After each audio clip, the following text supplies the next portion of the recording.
Yeah, I know, but you notice I had to check, right? You did notice. No, I cannot see the whole board. All right. Because Rich could see the whole board. Oh, where'd Wendell go? Now he's out reconning the whole board. All right, turning on turn-based. Yeah, turn-based is on because I see Wendell cheating. No. Shocker. I actually lost. I was trying to figure where the hell I was. Yeah, I think we were back in the hallway. There you go. Yeah, we're all Yeah, we're in the right hallway. Okay, here we go. I found the room. All right. Okay. All right. The only other thing that I forgot to mention is that Gundred's brother, which is the entire reason we even came here to the cave outside of the Spell Forge. We thought we had found him. Nobody else besides Xander knows this currently, but what we thought was his brother actually ended up being a doppelganger. So we don't actually know where Gundred's brother really is, but yes, that's pretty much it for that. Yep. All right, so the only one that's still in the chamber where the final battle was with Neznar is Gundred. Apparently, the rest of you went down into the hallway.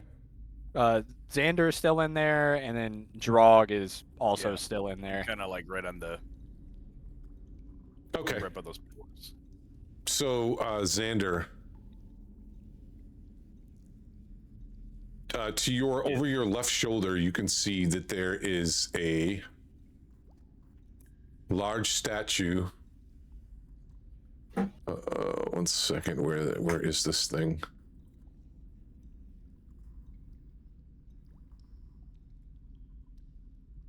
Is it over my right shoulder? It's over your left shoulder.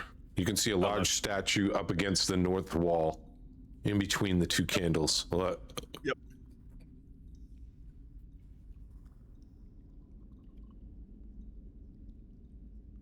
Give me a religion check. Oh, haven't had a religion check yet. But while you're staring at the statue, you notice that it is beautifully carved, and it has two emerald eyes that sparkle in the candlelight. Mm-hmm.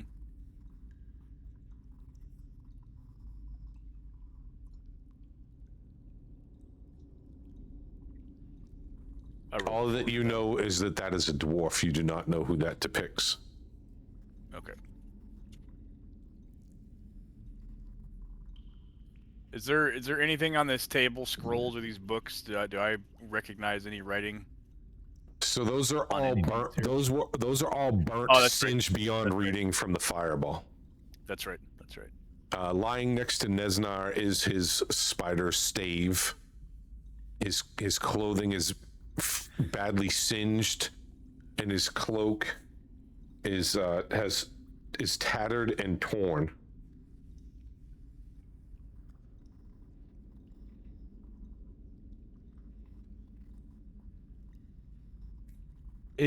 Was Drog ever stabilized, by the way, or like he's good? No, right? we gotta. He's just. He wasn't dead. He was just down. Yeah, that's what I'm saying. But you stabilized him though, right? I don't believe anybody did. No. I think he passed a death save. Yeah, he was passing his throws, but somebody still needs to go take care of him. Yeah, I'm out of healing potions, by the way, so I can't do anything. Well, you have Neznar down right in front of you.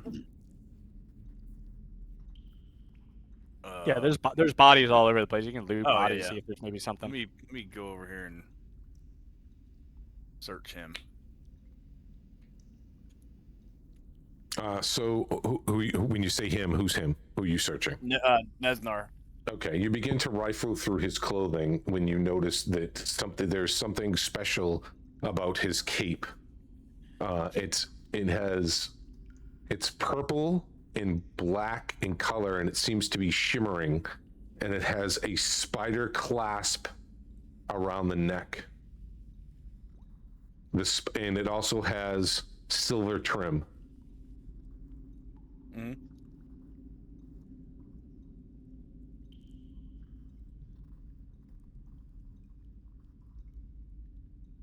I'm gonna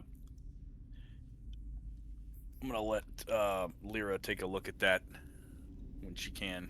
Okay. Also on his finger, you notice that there is a gold ring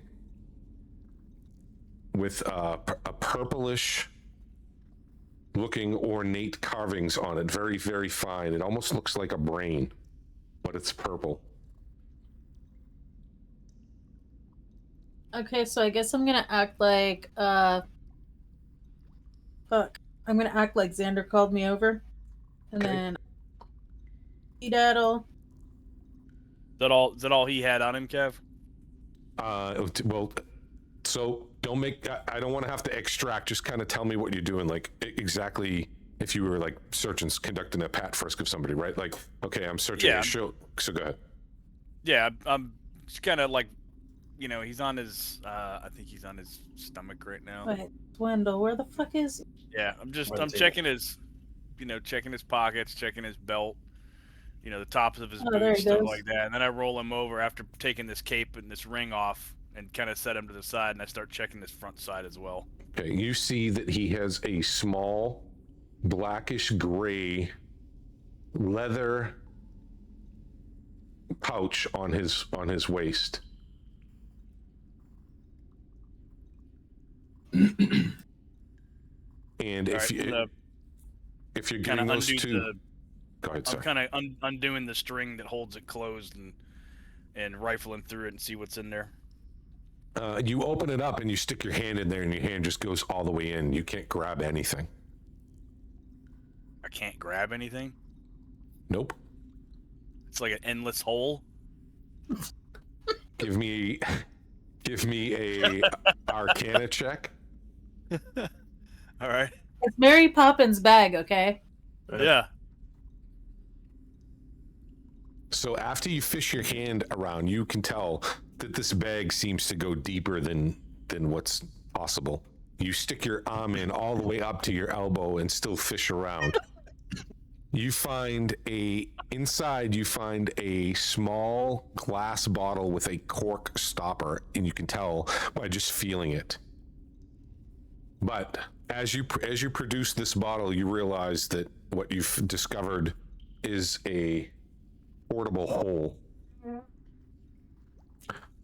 The potion is a potion of healing. Okay.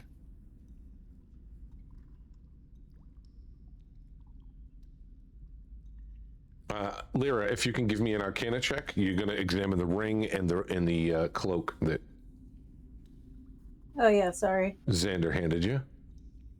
While they're doing this, Xander, you can 21. see Oof.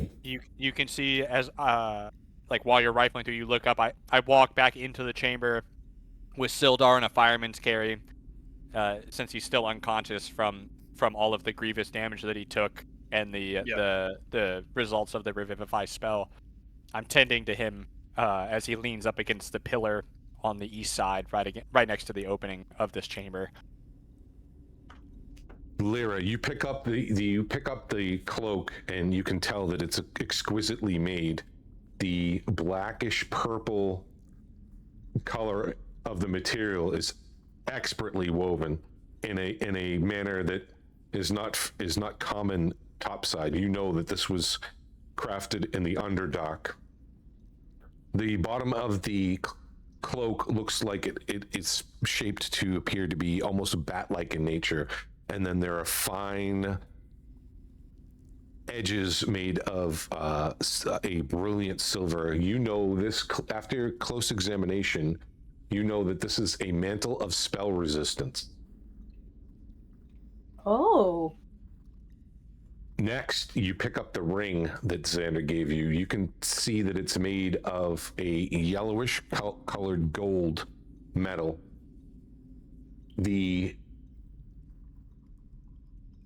At first, it looks like there's a gem in the center of the ring, but what it is it's a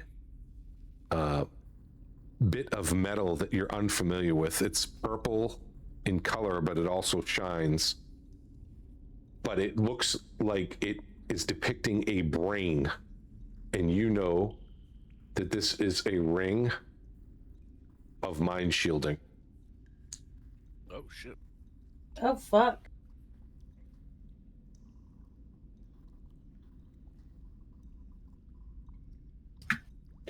Xander, as you give the body another once over, you turn it to the left, and at that time you hear a clank fall to the ground. Okay. You reach down and you pick it up. A small metallic key had fallen out of a hole that had been burned in one of Nesnar's pant pockets. The key is made of iron with a head shaped like an anvil.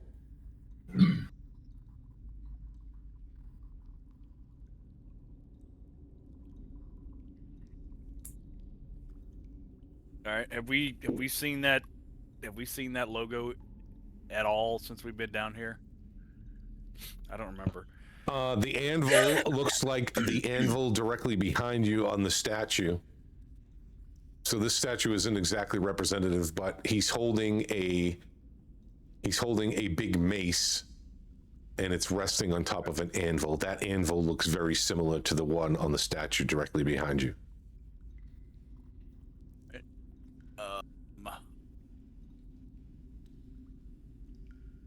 Okay, before I do anything with this key, I'm gonna go over here and use this potion of healing on Durog.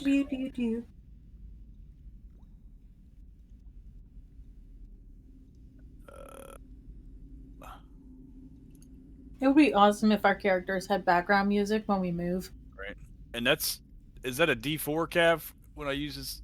2d4 plus 2. D4 plus 2. That's right. Lyra, while Xander moves away from you, it's at that time you notice that in the ash near Neznar's body, there are scattered shards of pale crystal. You bend down to examine them, and you notice that frost clings to them unnaturally, even in the warmth of this cavern. Okay, I'm gonna go ahead and I'm gonna tell Xander and Wendell about this. That way they know too if they don't already. Okay.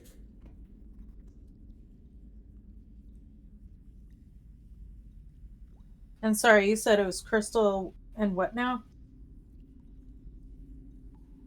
So they are shards of pale crystal, and there's frost clinging to them unnaturally.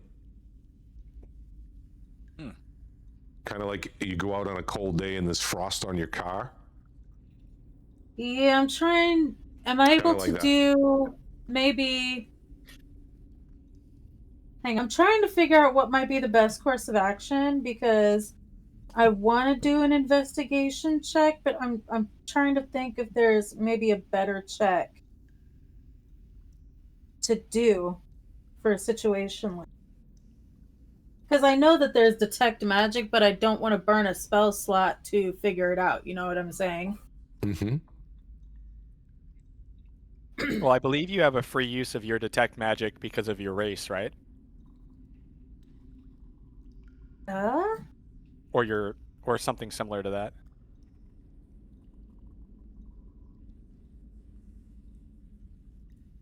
I was not aware of that.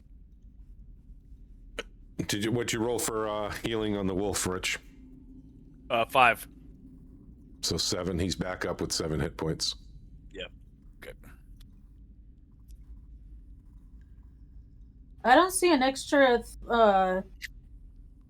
Who's a good boy? unless I don't know where to look for it. Yep. If you look under your first level spells, you've got. Oh, it's under spells. I'm looking under features and shit. No, you're good. Yeah, if you look under your spells, I'm pretty sure that the one that says use for your elven lineage is free. Oh, okay, I gotcha. Okay, so honestly, knowing that now, Yep. I if you- will go ahead.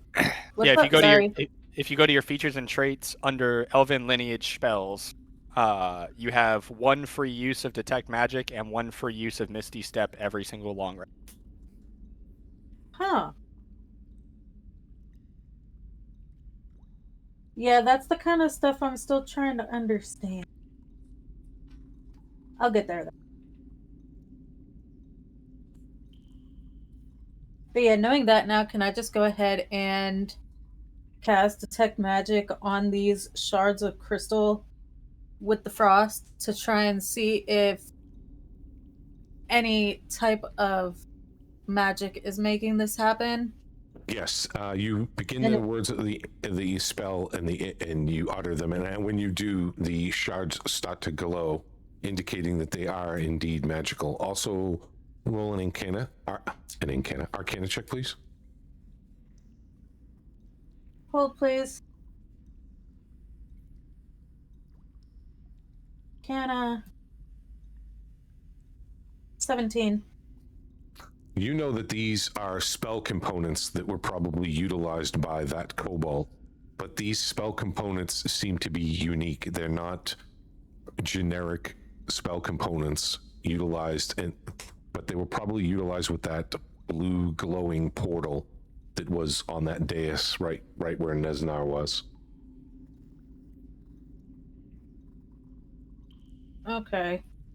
So you're saying that this is like a specialized type of magic. Yes. Would I be able to figure out what type of magic it may have been?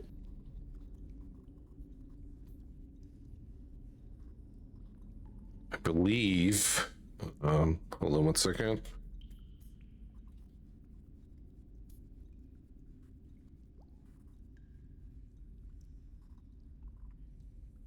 Oh, what's that? Evocation? No, conjuration. You know, it's from the school of conjuration. Okay. However, it is definitely something that you've never seen before. Okay. Sorry, I'm just taking my notes. No, you're fine. So, who's all in the room with me? Anj. All of us Xan- are in here right We're now. all, yeah, we're all in Okay, here. cool. So I'm actually, now that I know that, knowing the possibility that other people might want to look at this, I'm gonna go ahead, look at the group, and say these shards, with the unnatural frost. It seems that the magic used comes from the school of conjuration. Would any of you like to examine them and see what if you can find anything further? My ears perk up, and I look over towards Lyra, and I say, Wendell, would you mind taking a look at that? We're tending to wounded. And so I'm going to go ahead, if Wendell comes over, I'll go ahead and show them to Wendell. Alrighty.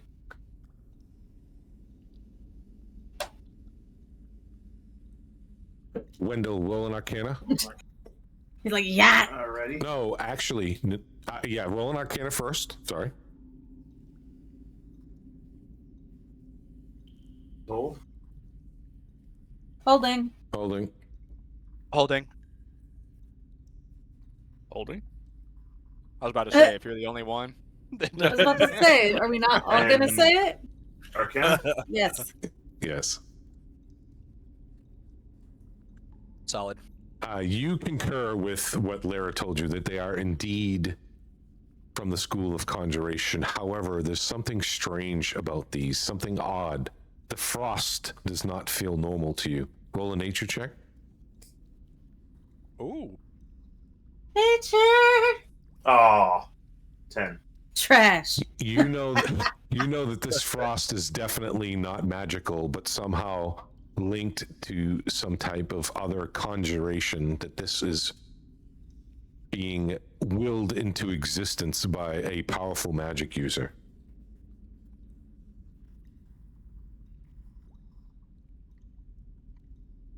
Which I believe if that did get willed by somebody, that person would still be alive, right? Because if they die, doesn't that go with them? indeed it probably would, but you don't know for certain. So I relay the information that they would not have known about it without my nature check, and I relay that to the party.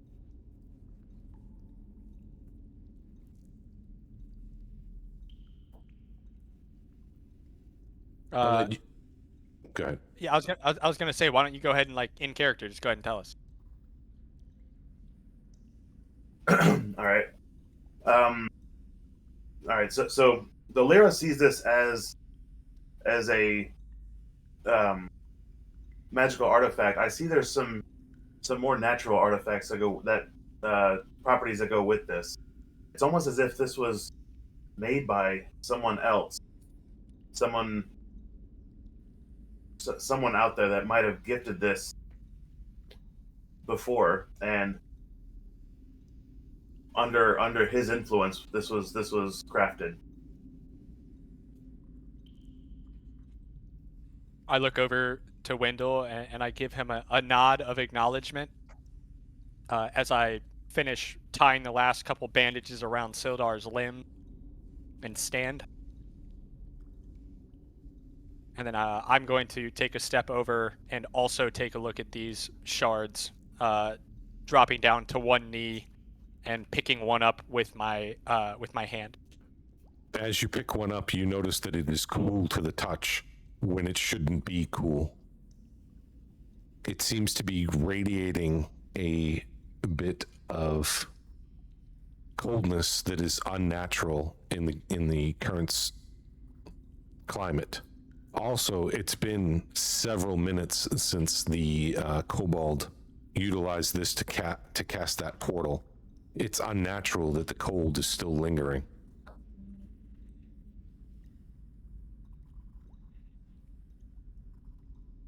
I'm going to pick up another shard with my other hand and pass them each to Lyra and Wendell.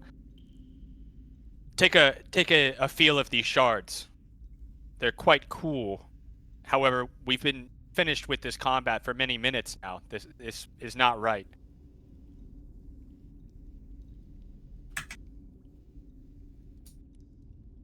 Do I notice anything out of the ordinary by holding this shard in my hand? Nothing than I had already told you. Nothing else.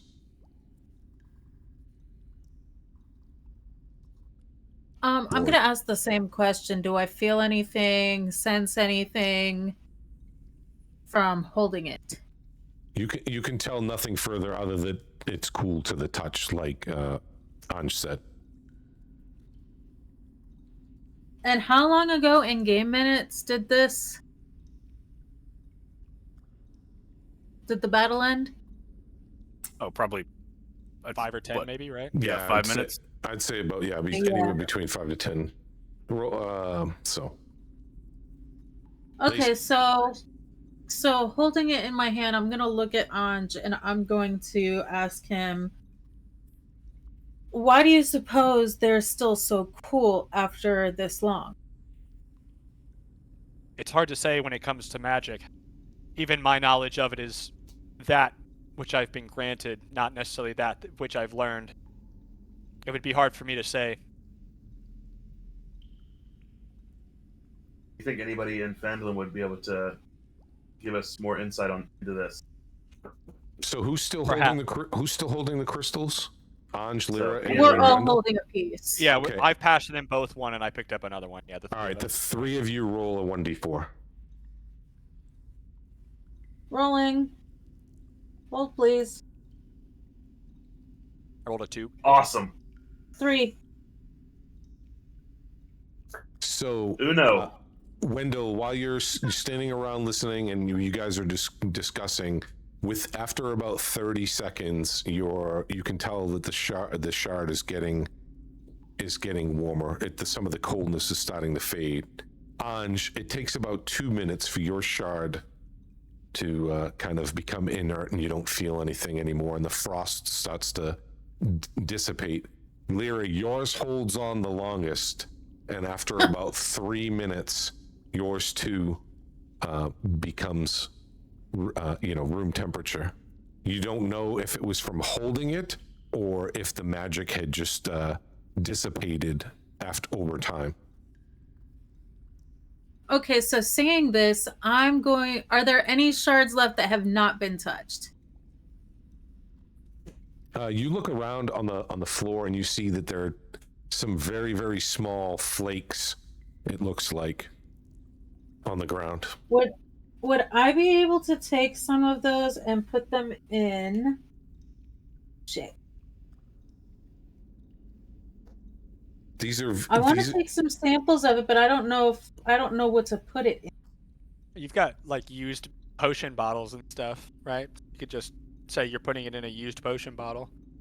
Okay, yeah. So I want to take some samples of these for unnaturally frosted shards, put them in an unused potion bottle. That way I can take it back to see if I can analyze them a bit further. Okay. You take the shards that are still cold to the touch, and you drop them into the glass bottle. They clink when they hit the bottom. Clink, clank. Cool. After. Go I've ahead. been looking at the table since y'all been examining those shards, and although most of these are burnt, I was able to discern a couple of words that are a little bit disturbing. These are just pieces, but what I was able to read: forge to arm the talons, dragon secures the skies, dandelion isolated, axe foam suitable, once cleared. But there's also a bit here, look. At the bottom, it's partially burned, but I can still make out when the white tyrant takes the mountain, the north will kneel. But I can't make nothing else.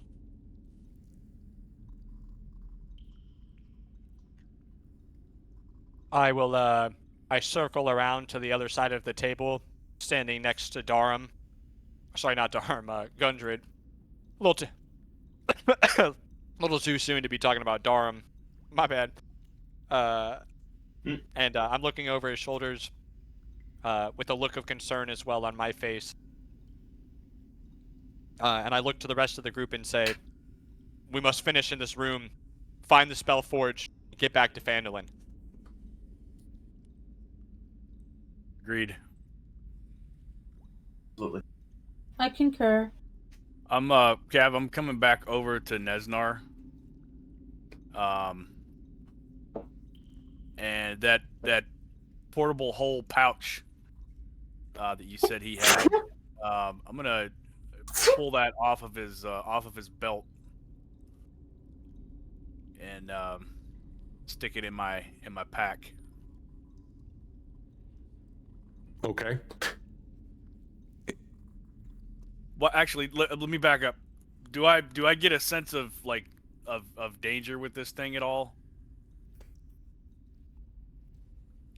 Give me an investigation check.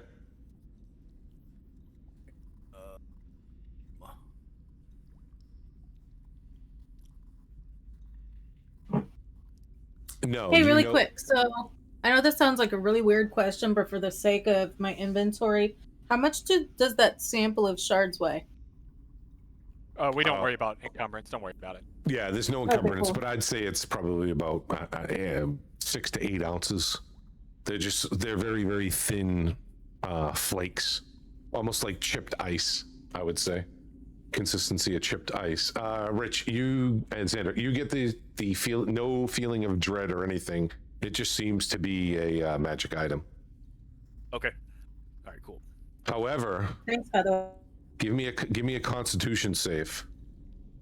way. For me. Yep, for you. All right. Well, no, sorry, will save. Not Constitution, will save.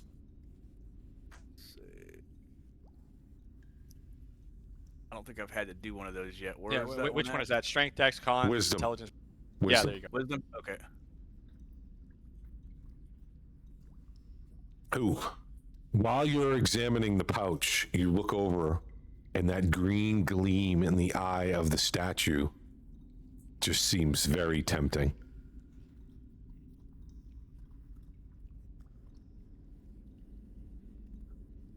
Okay. You start to stare. You notice that those are two very large, very well crafted emeralds.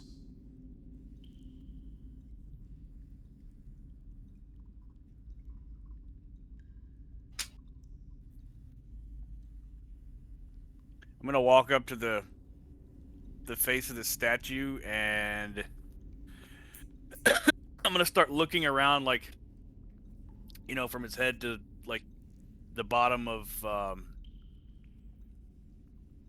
the staff that he's holding, and I'm looking for, you know, since that key has a symbol that's very similar to it. I'm looking around trying to find if there is a keyhole or anything that I could possibly use this key on. So you start to feel around and look at the statue, checking its arms, its chest, its beard, and the nose. You find no evidence of a keyhole on the statue. Okay. Lyra, can you come over to the statue and kind of do some investigation as well? Yeah. Where the hell is it? It's just a clusterfuck of people. There you go. Oh, Yeah. Jesus, he just extended. Yeah, it was. It should have been that big to start with. Yeah. Oh, I thought we were doing something here. I was like, uh-oh. Oh, yeah, I'm like, oh shit, he's coming to life. He's growing. You Yeah. saw stone grind on stone. You see the head move slightly left. Jesus Christ. He's just happy to see us. Run away! Lyra, when you come close, you notice that those gemstones in the eyes look very valuable. Oh. Does she sense any magic when she comes up to the thing? No, she still has a spell going. She senses no magic. They just appear to be your run-of-the-mill gemstones. What are you lot doing? Don't you be thinking about doing what I think you're about to do. I turn around and look at the group with kind of like a half-cocked grin, pulling out my dagger. I kind of look at everybody and say, I think we can benefit some riches off of those gemstones in the eyes. Do you guys think I should pop them out? I look up at Xander. I'm on one knee looking down at Nesnar right now, by the way. I'm like also rifling through his pockets, looking around for his staff and other things that might be of value. I didn't see Xander actually go through the body, so like I'm doing it myself now. And as I'm rifling through all of his pockets and clothing, all of those things that are left, I look up and I look at him, and then I look at the statue. Do I recognize what this statue would be? Like, is it just a generic dwarf to me? Roll a religion check. Yeah, how religious am I? Not at all, probably. I got a 5. Is anybody proficient in religion? I doubt it, but you never know. I'm not proficient, but I do have a little bit of a No, I'm not. plus in it. Okay, Let's everybody see. roll a religion then if not. you're trying to figure out who this is. You said everybody roll? Well, that's not how we're gonna. Yeah. Oh, it's a -2. Whoops. Okay, I got a 5. Religion. I'm the opposite of religious. Okay. Lyra's got the +3, so let's hold Lyra. out hope. Unnatural 20. You don't remember too much, but you remember some tales from your childhood. A very vague story about dwarves and their lust for treasure and gold and mining. You know that this statue is depicting Dumathoin, the dwarven god of mining. While you are all examining, you notice that Gundren starts to move a little closer, and he has a obvious scowl on his face. He moves in, he puts a hand on Shoulder's wrist, on Shoulder's wrist. Oh my God, on Xander's wrist. Tell me if you can hear the voice. Can you hear the voice? Yes. Okay, laddie. I don't think you should be doing what you be about to be doing. If you desecrate the statue of me beloved Dumathoin, we're gonna have problems. Put your dagger away and don't even think about it. I warned you. So kind of thinking about it a little bit, you know, and looking, you know, directly at Gundren when he's talking to me. I pause for a moment and hesitantly I put my dagger away and give him a nod and, you know, say to him, yeah, I think you're right. I'll leave it alone. Good choice, laddie. There are far more riches to be had than to be taken from me kin.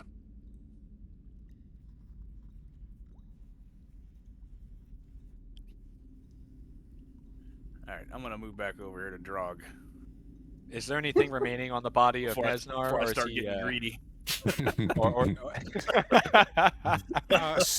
So as you're rifling through and looking at Nesnar, you notice that there's nothing else that seems to be of value other than, you know, this spider. I'm assuming you took the spider staff. me? Mm-hmm.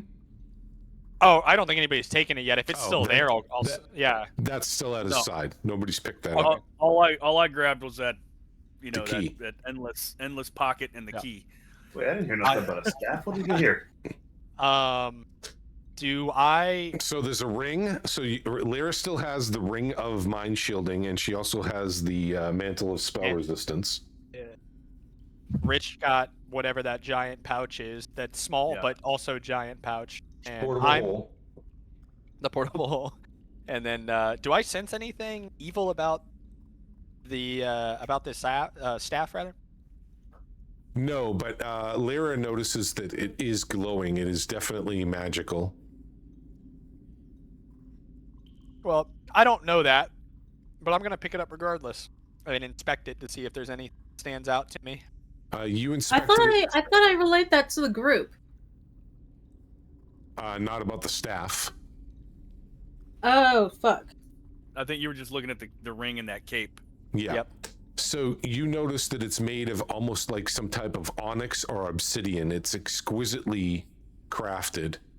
It's made of rare materials that are seldom seen to surface dwellers.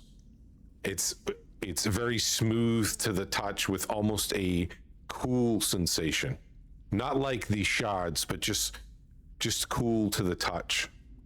You pick it up and you see that the spider that adorns the top is exquisitely crafted. Fangs poised like they're about to strike. And what this is the spider staff. You can pull it up in D&D Beyond. Should be able to put it in your inventory. It has 10 charges. While holding it, you can expend the requisite number of charges to cast one of the following spells: Spider Climb or Web. And the spell save is DC 15. The staff regens 1d6 plus 4 every day at dusk. Yep, I've got it right here. Oh, okay. Okay.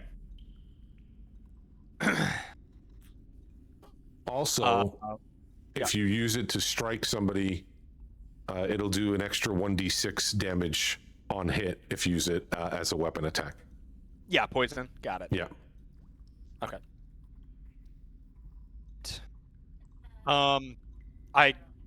When I'm done inspecting the staff, I'm still down on one knee. I'd like to look around the room to see. We've been so focused on these bodies and the remains of the paper that was on the table, this statue. I'd like to look at the stuff around that, like in the corners. Do I see any movement? Anything that sticks out? Anything unusual besides, like the bedrolls and all the other stuff that's already been placed? So searching around, after a few moments searching around the room, you notice that there are just some discarded bones, femurs, fibulas, tibias, a partially intact skeleton that looks like it belonged to a bugbear. It seems you notice these large strands of webs, some broken barrels, rubble, and various other camping equipment.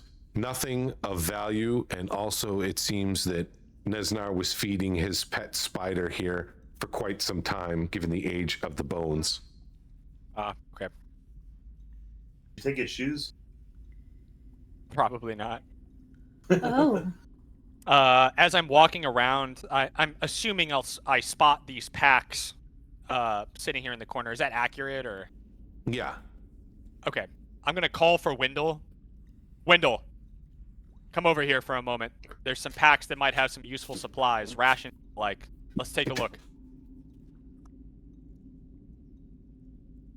I'm gonna go ahead Alright. and move back. To the bags. And while they're doing that, I'm gonna go ahead and move back around over. Yeah. It's not on the map still, but there is also the body of Tharg, I think it was. He's down by Darum. Yeah. So if somebody wants to go take a look at that. Yeah, so he has just, Morning Star. He has a potion of healing on him. Nothing, a couple of 10 copper pieces. The packs just have dried foods, ropes, a couple of bed rolls, and a change of clothes for bugbears. Okay. And I need 5 because my dog is like jumping up on my lap. He wants to go OUT. Give me 5. Yeah, go I'll ahead. be right back. Oh, You're you're good. Alright, good. take 5. Yeah, Lyra, if you just want to go ahead and grab the potion of healing that's off of the bugbear body, just go ahead and put that in. Sorry, where's the bugbear body again?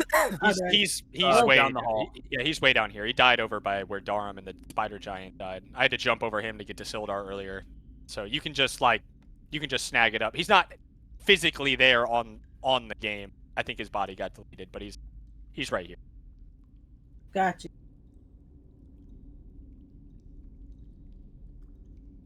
While he's doing that, let's just you've looted him. Like, let's say you're back in the room for the sake of roleplay. We're all gathered up now around the fire. We're taking stock of our supplies. Well, I'm gonna start searching these boxes over here too. Right Yeah, in front but of me.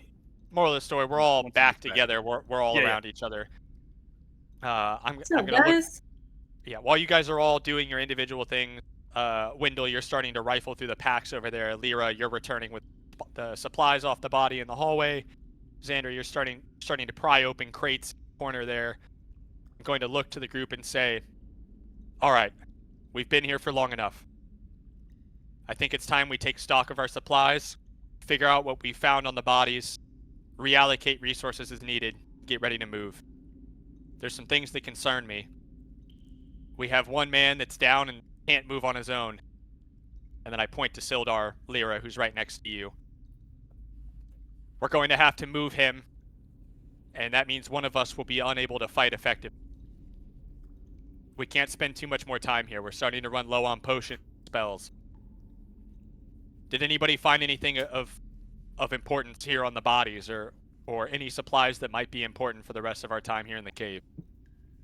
Just what I got off of Nasnar. And what is that? The key and that portable pole. Okay, and you know what the portable hole is. Yep. Okay. I'll look to Lyra. Lyra, anything of importance? Christ, what did I get off? What's this fuck? You got the Mantle of Spell Resistance and the Ring of Mind Shield. Oh yeah, And the I and have a mantle of spell resistance, and I wrote it down, and you just said it. Ring of Mind Shield. Mantle of spell resistance and a ring of mind shielding. Alright, do you know what those two things do? Uh huh. And I'll look to Wendell and I say... got them. I got them in my inventory. Okay, cool. Let's just assume we're all describing what the things do, so like everybody knows what each of these things do. Oh yeah, so like the mantle of spell resistance will give me advantage on saving throws while I'm against wearing spells. Yeah. And then while you're wearing it, against spells, and then Ring Yeah. of Mind Shielding is like a bunch of anti-telepathy, mind-reading stuff. Yeah, and basically, if I die while I'm wearing it, my soul enters the ring, and y'all can keep it, and it's like I'm still there with y'all. Hell yeah. Now, if nobody else has any potions, though, I will probably use healing word on myself because I don't. I'm a little low on health. Actually, I'll probably use cure wounds on myself. Get your life together, Wendell. I look to you, Wendell. I undo the top of one of my pouches, and I reach out my left hand with a potion. It's in a large, like spherical bottle rather than one of the smaller standard potions of healing. The redness of it shines just a little bit brighter against the bonfire that's in the center of the space here. And I pass you a potion of healing greater. That should patch you up well, friend. Let's take a quick drink of this. Maintain the bottle. We could use it in the future. Priest. What's the roll for that? 44 plus 4.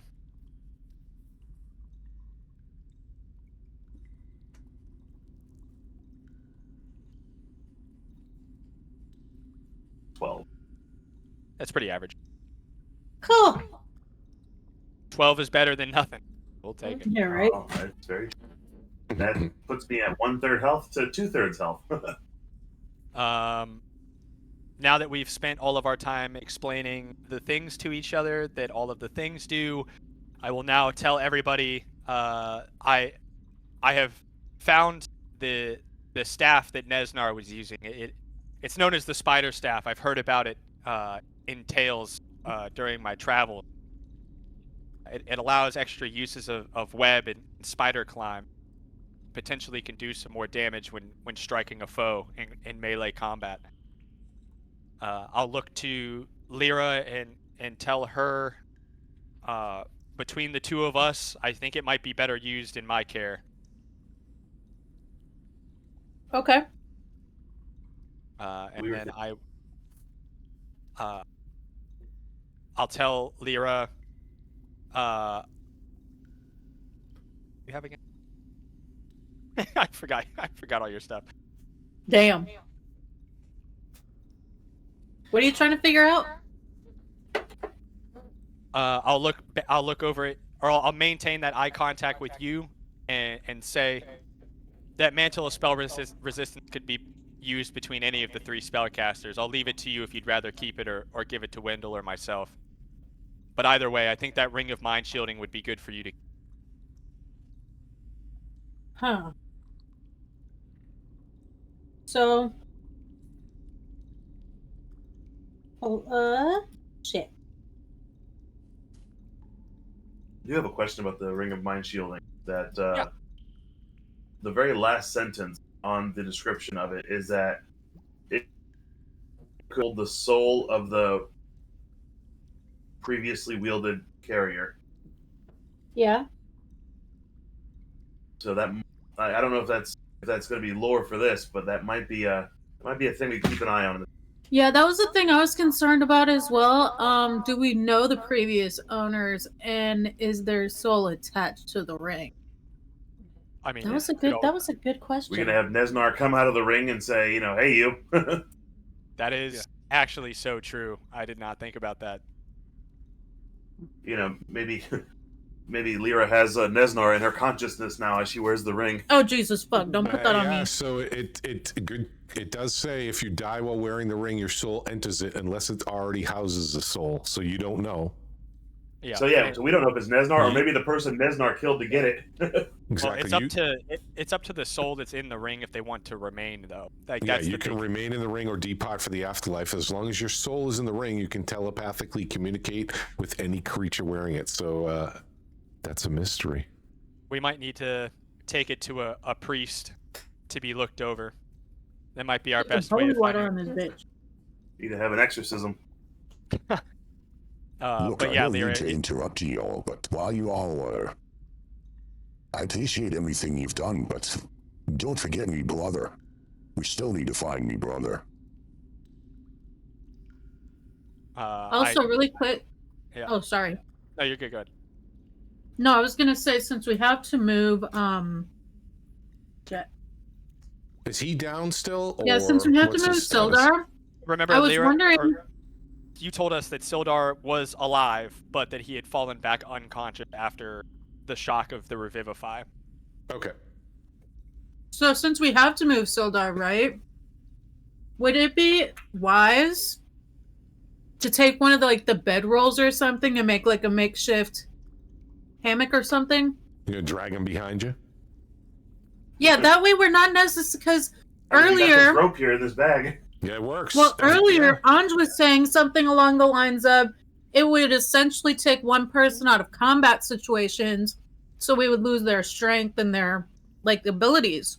Yeah, you could make like a So I'm little litter that you're dragging along and just let go of the fucking rope when you enter combat. You could do that. Yeah, do we necessarily have to carry him? No. I mean, just when combat starts, I would say put him somewhere safe. Yeah, what are your guys' thoughts on that? Yeah. Doesn't seem like a bad idea to me. Good idea, yeah. So tell us what your character does to initiate that idea. Did you just hear a robot voice? Yeah. I don't know. So I'm going to look at Anj, Wendell, in the group and say, we do have to bring Sildar with us, but rather than carry him and deplete ourselves of strength, we should take one of these bedrolls and create something to pull him behind us.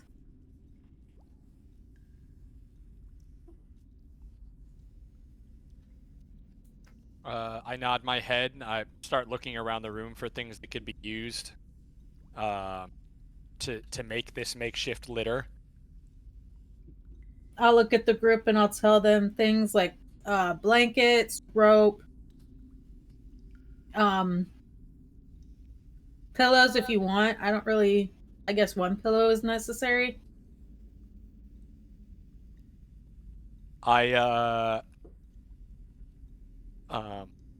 walk over to the body of the black scale mail bugbear, and I look at the melted remains of its left arm and left leg, and I pull the the tibia, like that thigh bone, Oh, out from the remainder of whatever meat and muscle and sinew is left. I do a couple shakes, like when a sword has blood on it and you're trying to whip the blood off. And then I walk back over to this bedroll and I wrap it up. You guys know you guys ever watch that movie about Desmond Doss? He's on top of Heartbreak Ridge and he does the thing with the rifle where he wraps it up in the cloth and he's dragging the dude behind him. Yeah. That's what I'm going okay. Okay, gotcha. See, Anj, would you have any use for this rope here? Let me go ahead. Right here. Because I had, while you were doing that, I kind of peeped and found that. We also had ropes in this bag that we could use. I mean, we could use the rope, Lyra, to tie him to the bedroll. That way he isn't flailing left and right and potentially falling off. It would keep him more secure. Okay. I mean, we can never use too much. We can never have too much rope, right? That's what the women I grew up with would tell me. What? Cav, these boxes over here where I'm at, I'm kind of rifling through these. Am I finding anything of importance or? Nothing of value. It looks like it's a bunch of excavation equipment, spikes, a box of unused torches, couple of flasks of oil. Okay. All supplies that would be needed to excavate something. All right. Sorry, and just to be clear, do you want us attuned automatically or not attuned to the items? We've been doing it where we kind of just automatically do it. I just want. Yeah, I mean, and let's just say after a long rest you can attune. I don't want to play the. Yeah. I don't want to play the attunement game. Really How quick, many- before I forget, I know we were talking about the mantle of spell resistance. Mm-hmm. Wendell, how are your save, like, thing? Windows got crazy. Oh, I stats. already have a cloak, so I cannot wear that. Okay. And you said me, you, or Wendell would be the best ones to handle that, right? Yes, because out of character, all three of us use concentration spells. You've got your cloud of daggers. I have my web and like one or two other spells that I use. He already has a cape, but he does like the vines and the other stuff. So all three of us, it would help to maintain our concentration spell. I 'Cause, think like, it if would be people- best. I think it would be best suited for you, Lyra, because of your cloud of daggers. You wouldn't want to lose your concentration on that. You got attacked, so that would help you with that. Okay, see, I was trying to like figure out who would be best, like, because I don't like thinking of myself all the time, you know. Yeah, because though Anj does do spells, I don't other than web, I don't see a lot of concentration coming his way, and he also is pretty good about staying in cover when he does it. And for me, I already have advantage on spell saving or on saving throws like that. So Oh, yeah, that's true. You got Warcast. definitely for Okay. you would be the best one. The only thing All you're right, gonna I'll run go ahead into. and I'll attune myself to it then. Well, at the long rest, you do that. Yeah, we'll Oh. attune the long rest. But the only thing you're going to run into a problem with, you can only be attuned to 3 items. Currently, you have 4 attunable items. Out of character, obviously. So that's just you're going to have to think about. Because you have your Ring of Protection, your Lyre, and then now you have your Mantle of Spell Resistance, Mind Shielding. Oh, okay. So you'll just have to. You can keep all 4 of them. It's just that you won't be able to attune and get the benefit of all 4 of them. I'm gonna have to pick which ones I want. Can you swap out attunements, or is it one of those things you have, like once you get it, you got it? No, you can swap it out. Okay.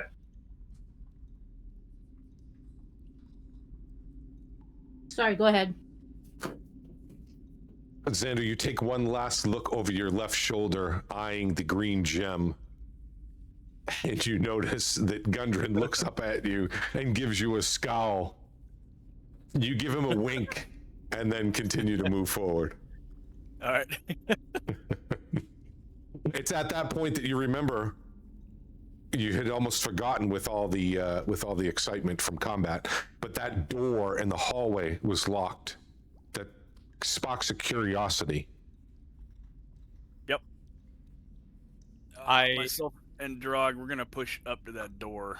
I think I attempted to check it last session, I believe, and all I could see was like just some light. And it was locked. you- Yep.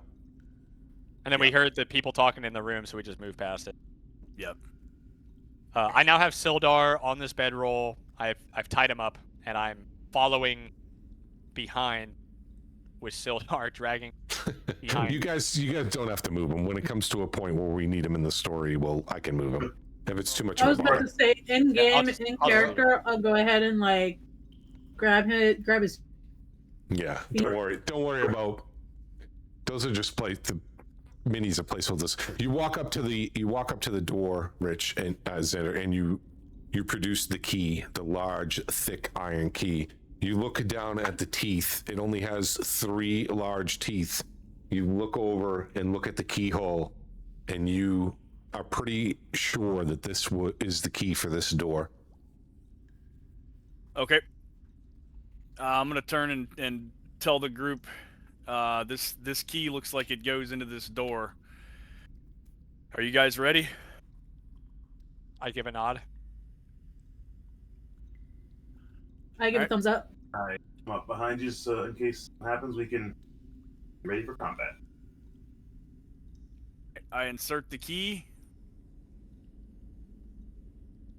and turn it. You hear a very. The moment is tense, but you hear a very almost abnormally loud. The door is unlocked. All right. I'm gonna push the door open. As you push the door open, you notice inside there are dusty draperies of red and gold adorn the walls of this room. There's also a bed and a brazier in the center of the room. All right. Myself and Wendell start to push into the room.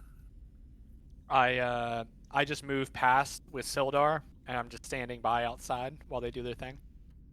Off to the right, you see that there is a short, squat form lying unconscious on the cold stone floor. Away. Oh. Go over there and check it out. As you approach, Oh you my. notice that there is a dwarf that is unconscious on the ground, and he has a resemblance to Gundren. I yell for Gundren. Gundren, come inside.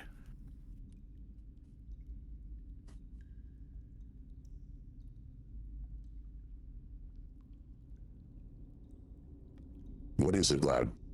Oh. It's Nyandro. Gundren rushes past you, bumping into you, not on purpose, running to his brother. He leans down, grabbing him by the shoulders, lifting him up gently, looking into his face. Nyandro. Nyandro. Nyandro, speak to me.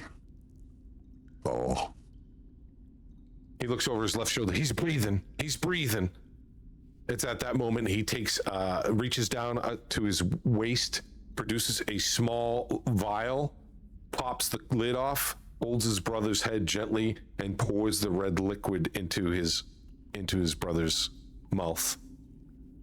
After about 15 seconds, the unconscious dwarf groggily leans up, staring blankly at his brother. They embrace each other and have a few seconds exchange of emotion.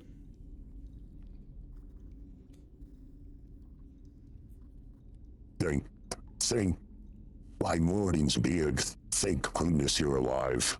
I'd feared the worst.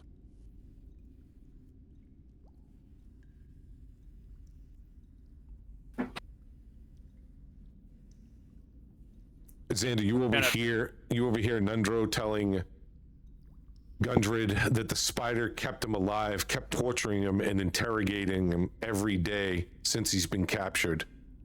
He's been keeping him alive because he thought the dwarf might know more about the mine than he admitted.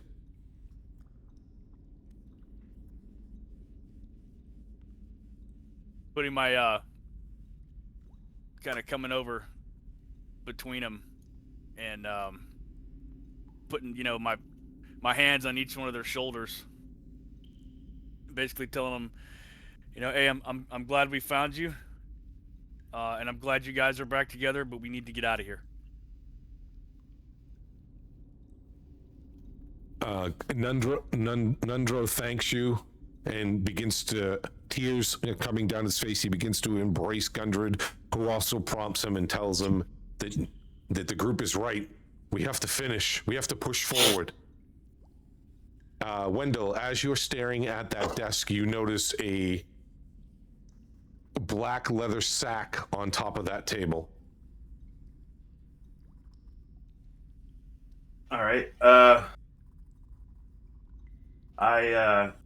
gonna go ahead and inspect the sack. I bet you would. Yeah, you know it. You inspect the sack opening it up. You notice that there are 190 electrum pieces, 130 gold pieces, 15 platinum pieces, and 9 small gemstones. And next to the sack my. is a dwarven ale mug made of hammered electrum. Ooh. Holy crap! Stuff it all in your pouch. While Stuff they're it doing that, all in Gav, that bitch. I come back to the edge of the door here, the threshold, and I kind of peek out to Anj and Lyra, and I just briefly tell them, "Hey, we found Nundro. We're getting ready to move here in a minute." I shoot a smile back at you and then go back to looking towards the east down the hallway. Hey, Cav, I'm gonna need that count again on that money. Yep, let me know when you're ready. Yep, go for it. 190 electrum. 130 gold. All right. 15 platinum. Alrighty. 9 small gemstones worth 10 gold pieces each, so 90 gold pieces. Do you want me to do the gemstones or just do the value of them? So I would just do the. I mean, you're gonna sell them or keep them. I mean, I'm gonna it's probably just, sell them. yeah, then another 90 gold, Okay. and then that dwarven ale mug made of hammered electrum that's worth 80 gold pieces. Okay. Same question with that too. You okay with doing it that way, Yeah. or do you want me to actually get the? So total would be the total is 190 electrum, 300 gold, and 15 platinum. Okay. Sounds good. Rich as fuck, goddamn. Yeah. Money! I got the money. It's raining. Money. All right, you guys move down the. So open up your map. You guys have access to that map. Gundren can lead you. And I'll let you guys. I don't want to constantly roleplay Gundren, so I'll let the party decide of how you guys want to. I already, I have a pretty good memory of where we've been in this cave, so I'm going to lead the group where I believe we might find our spell forge. Okay. All right, we're gonna make this quick. I'm just gonna tell you exactly what I'm doing. I'm moving back down to the river here with Sildar in tow.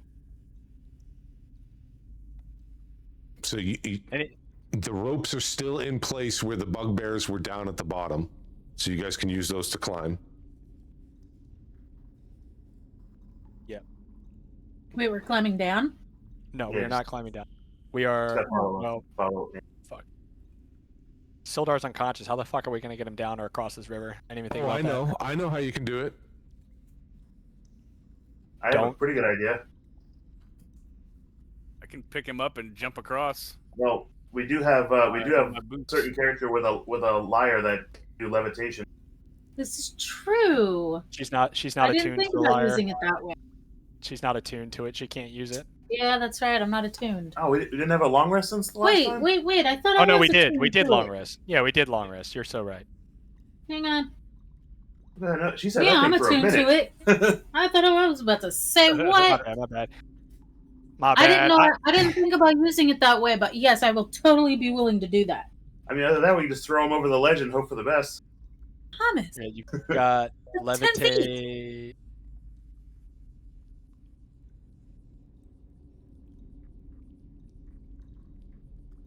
Now we're moving back out in the direction we came, right? I think we're still trying to get to the forge.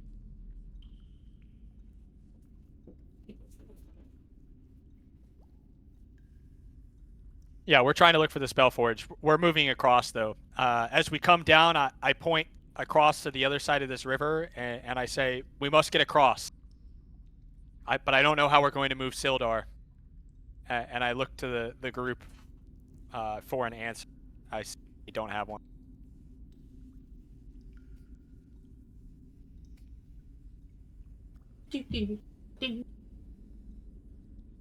I could gust him to the other side. The homie's on 1 hit point, so we do have to be careful. well, my Yeah, it's probably not a good my idea, though. levitation really won't work. Why wouldn't your levitation? Let's see. Let's look at the spell. One creature or loose object of your choice that you can see within range rises vertically up to 20 feet and remains suspended there for the duration. The spell can levitate an object that weighs up to 500 pounds, which Sildar definitely is not an American. An unwilling creature that succeeds on a Constitution saving throw is unaffected, but he's unconscious, so he can't do a con saving. The target can move only by pushing or pulling against a fixed object or surface within reach, which we're pushing him, so that's not a problem. Well, I was gonna say, technically speaking, why didn't she just levitate the bedroll that he's wrapped on? Yeah, Yeah, I mean, not it's- necessarily levitating him. I'm levitating the thing he is on. Yeah, it's all the same thing. Yeah. Works for me if you guys want to yeah, levitate them. Sweet. Let's see. It says 20 feet. Yeah, up. Yeah, it can go up to 20 feet On your turn. in height. Yeah, in height, but we're definitely not going to move him up to 20. There would be no reason to do that. All right, Lyra, if that's what you would like to do, role play it out. I'm looking at the group for an answer. That's currently where we're at. All right, so I see you looking around. I see Anj looking around, trying to figure this out.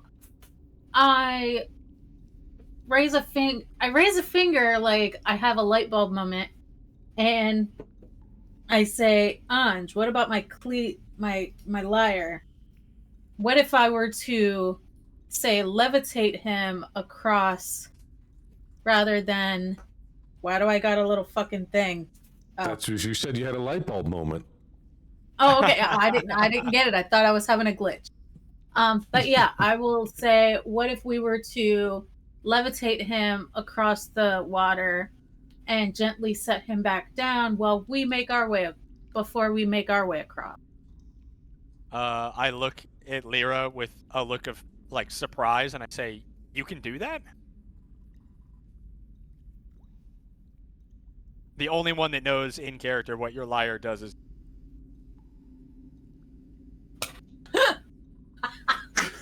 Fuck off! I hate you.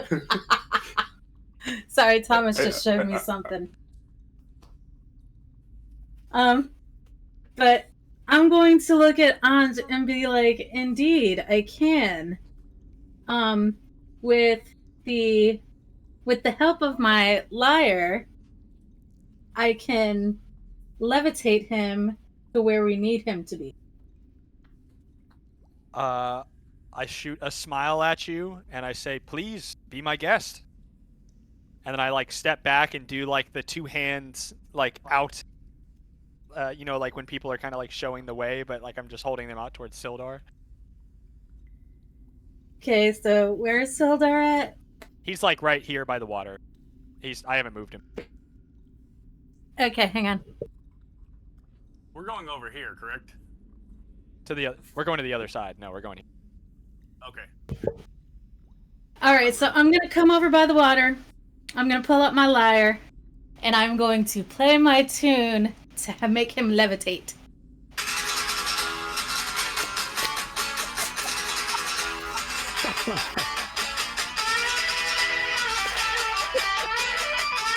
Okay. Awesome. Awesome. Sildar, He begins levitating. He We're begins to nerds. levitate.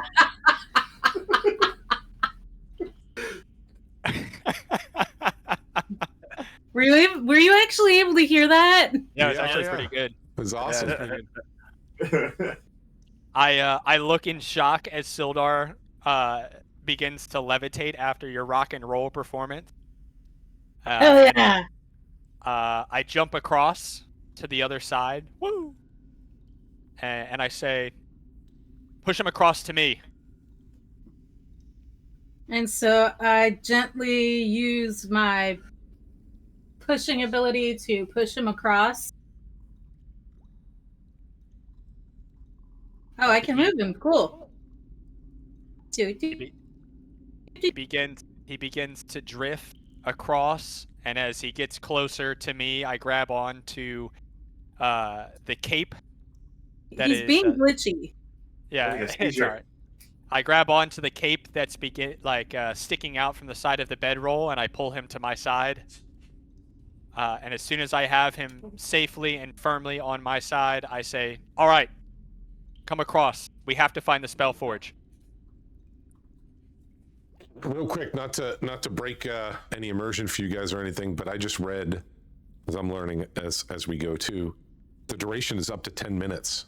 As long as Lyra's concentrating, you can keep him levitating for 10 minutes. Oh, fuck there you it. go. So you We're don't just have to- dragging him along. Fuck it. Yeah. Keep him floating. I pick Drog up on my shoulder and jump across. This guy's strong as A fuck. direwolf? Yeah. He's not a dire wolf. He's just a regular wolf. Oh, wolf. just a All right, wolf. give me a strength check. You want strength athletics or just a strength? Strength athletics to see if you can jump without falling into the water. Let's see. You got him over the shoulder or like under the arm? In the Yeah, he's on armpit? he's on my shoulder. Swag. Oh fuck. That's a. Yeah. Well, that's a. That's a 2. You drop the dog. Fuck. So what happened? So Drog is like in the water and he's swimming. The currents, Aw. pulling him, but he's swimming across. He's swimming across and he's able to get his footing on over here and able to climb himself up. I grab Well- him by the scruff. Give me as he an starts- athletics check from Drog, and if Anja's gonna help him with advantage. Huge.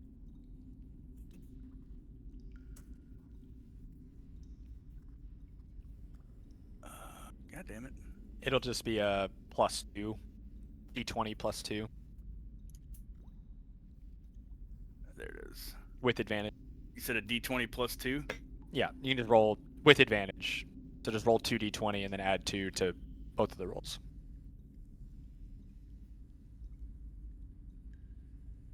So a 17. Yeah. 7. Drog paddles quickly. Anj grabs him by the scruff, assisting him up, and he shakes himself back and forth, shaking off the water. Then Drog runs over to me and like nips at my ankles for dropping him. Yeah, Fucker. Yeah, this fucking guy. this fucking guy always overcomplicating it. Yeah. Yeah. I after I pull Drog up, I shake my hands dry, and then I grab the cape of Sildar and I begin to move up the staircase, motioning for the group to follow. Oh, let me fucking map. Where am I going? We're here. We're here. All right. We're going I should have given you the map. this Hold on. way. The Forge of Spells. Let me see. So Gundren knows exactly where this is. So I should have marked it on you. I apologize. Give me a second. I'm gonna edit the. Where's your character at? Is I'm it gonna that edit like? this real quick? Is it that Oh. like wheel thing, like that big ass forge Holy looking shit. thing? I'm like, why are you in the wall? Is it like No. that thing? I think it's that thing we not came okay. across before that snake came out of the water down here. That's what I thought. Hold Yeah. on, I got you, baby. I got you. That's so hot. Re-uploading to re-uploading. No, to you're hot. Discord. Don't worry about it. You're hot. Drop Reboot. it like it's hot. Hold on, baby. Hold on. God, I'm not gonna lie. When we go back to Phandalin, I'm gonna be so emotional. Like What actually, the fuck? Why is this? I literally just saved this, and now it's telling me I need whatchamacallit to save it. That's Oh. wild. Nitro. just tell me roughly where it is. I'll know what you're talking about. I'm geographically challenged. There we go. I put it. All right. It's the blue lightning bolt. Okay, that is not where I thought it was. So Yeah, that's why I wanted to do it. let's. So I know where to go. Gundren's like, listen, laddies, follow me. Okay. I'm going back past where we fought the snake, back into the mine. You tell me if I need to stop. You just pay attention to where I'm going. You tell me if I need to stop. I'm I'm watching just you. gonna shift Alright, and teleport wherever we you end go. up because I'm already lost. Yeah, you're good. You can just wait until he says some shit to me, and then we'll be good to go. We gotta go this way. Even more that way. And you Let's say I see. give shit directions. We gotta go this Oh, way. fuck. Okay, Sildar, you don't need to float that high, brother. Fuck, where'd they go? Don't worry. I'll get you guys all caught up if needs they go. be. We gotta go. Oh, that's right. That was this area right here. Yep. And over this The, way. Chicken dance All song. right, hold Oh, on. no, sorry. Yeah. Yep. Yeah, So I'm right stop. here. Oh, I just dropped fucking Gundren. Fuck me. Sildar is floating as high as it can possibly go. He's like the flag dude at Disney. All right, hold right there, guys. Don't go any further. actually. So I come was back. leading. So I Yeah. was leading the way. If you guys want to stay behind. Yeah. Stay behind. Come back. Rally Is at there this a table right table here? back here. Yeah, rally at the table. I have rallied at the table. Sorry. Lads, Sildar has evacuated the realm of existence. Pull him back. He's on top of. Oh, here he is. I need you. Could you like make it so he's not floating 80 feet in the air, please? yeah, I'll go.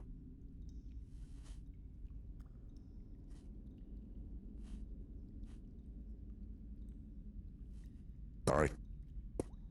Well, up ahead, that's the blast furnace room. Just here.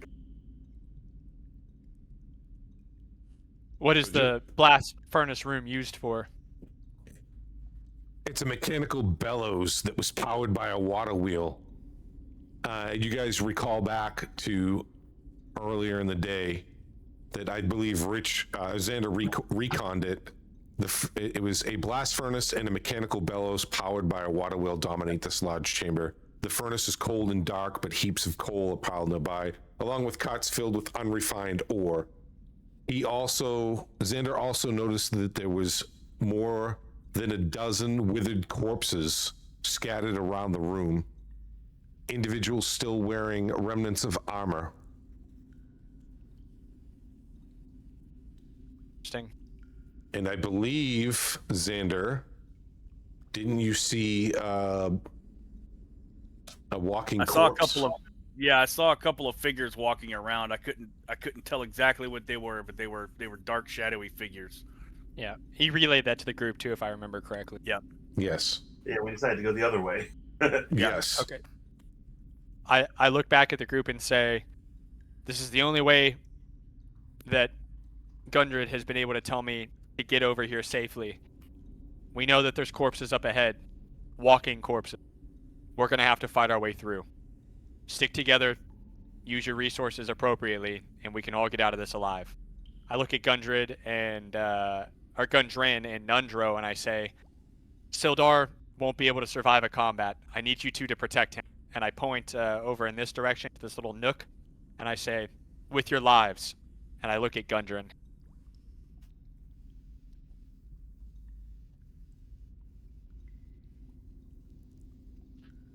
Well, we could bring Gundren with us, and I can have Drog stay with Sildar and Nundro. Because Drog's not he doesn't have a whole lot of health. I look at you, Xander, and just keeping it in character, say, I like the idea, friend, but Nundro's not much for. He's not in much of a state to be protecting someone, and if Drog is ran up on by more than one foe, we can't guarantee he survives either. We need to keep multiple capable people to protect Sildar.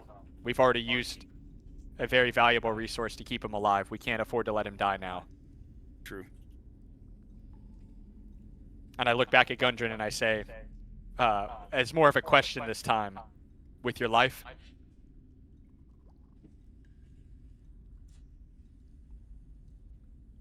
Was that for Gundren? Yeah, that's for Gundren. I'm asking Gundren if he'll protect Sildar with his life. Why, of course, he would do the same for me.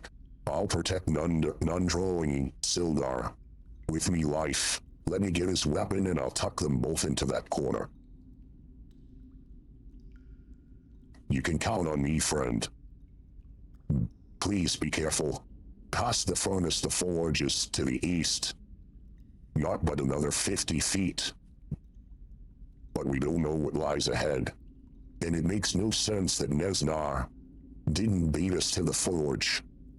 That has me worried. I'm sorry, go ahead. Didn't mean to step on you. That's all I had. You're good. You're good. Xander, it's at that point that you see lumbering across the entranceway a small, squat figure. Listing slowly side to side, and you hear the low wail of the undead.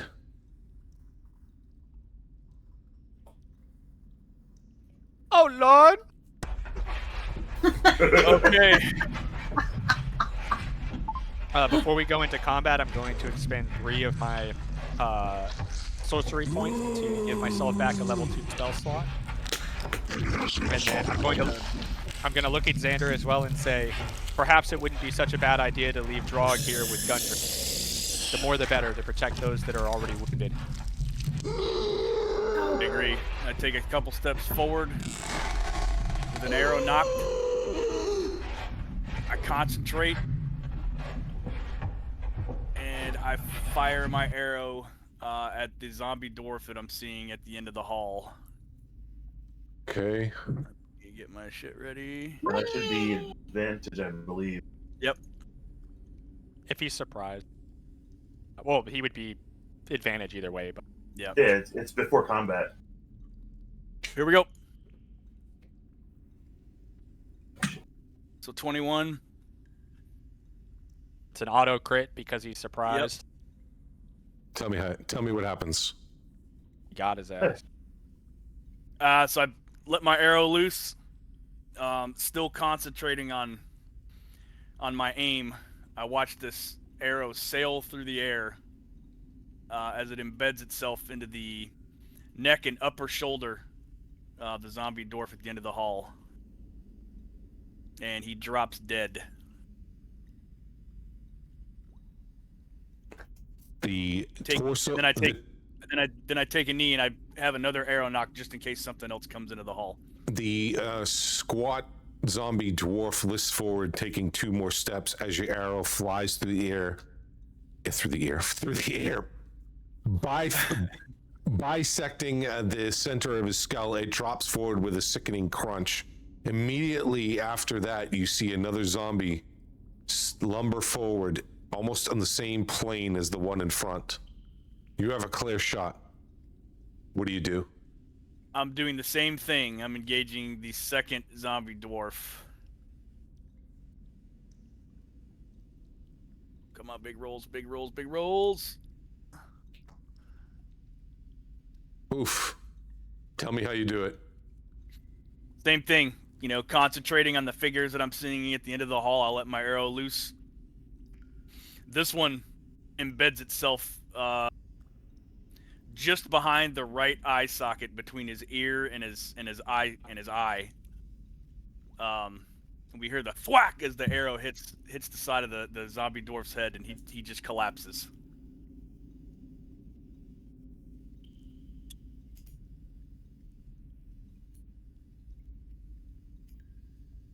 Same thing, on a knee, waiting for something else. While all Okay. of this is happening, Wendell is in front of me. I glance down. I see that he still has not recovered from the wounds he suffered from the previous fight, and I'm casting a level 1 cure wound on him, reaching out with him in front of me, putting a hand on his shoulder.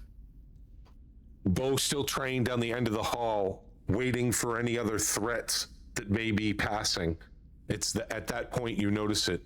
There is a green glowing light that moves past the furnace.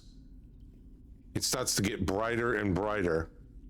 It's at that point you notice it. A small floating skull hovering 10 feet off the ground, eyes burning red, giving off a bright green light as it floats.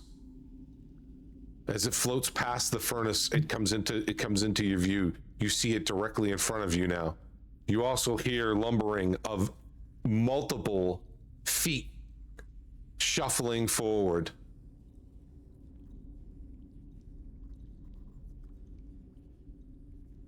Go ahead and roll initiative. Oh boy. I'm rolling initiative. Initializing. Oh my. Oh, Woo. I got Okay. 12.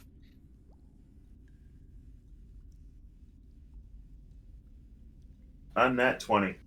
Oh wait, we're all rolling initiative? Son of a fuck.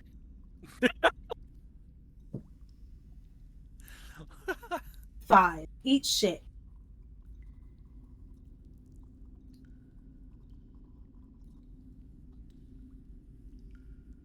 Probably happy with an 8, but just remember, Rich, you always have the advantage on initiative. Yep. Oh, I need another one, don't I? Yeah, roll a Yeah, regular no, but- d20 though, and then just Okay. add But you your won't. +4. That way it doesn't mess with the initiative if you Yep. roll lower. So no, 15. you're gonna you'll keep the 8. Yep.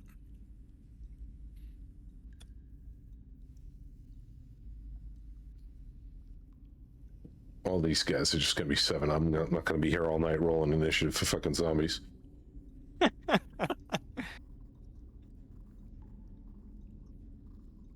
Can't wait to use web. I was gonna say, fucking, what that web do? What about that web, though? Yeah, what about a web? All right, Anj, what did you get? I got a 12. 12. Lyra. 3 or no 5. Xander has an 18. Wendell has an unnatural 20. 12, 7. No, I mean 19. No, I was just thinking that's the opposite of the 5 and 3 thing. 1, 2, 5, 3, sir, 3. Okay. Guys, we're so close. We've almost made it to the spell forward. Right? Think about that. Months of I got Rich D&D. I got Rich at a 24. Is that accurate? Oh, Rich is an 18. Yeah, I Why had is an it- 18. I don't know why it's Nope. at 24. That's really weird. All right, so Wendell's top of the I round. mean, if All you want to right. give it Yeah, not happening. 1, 2, 3.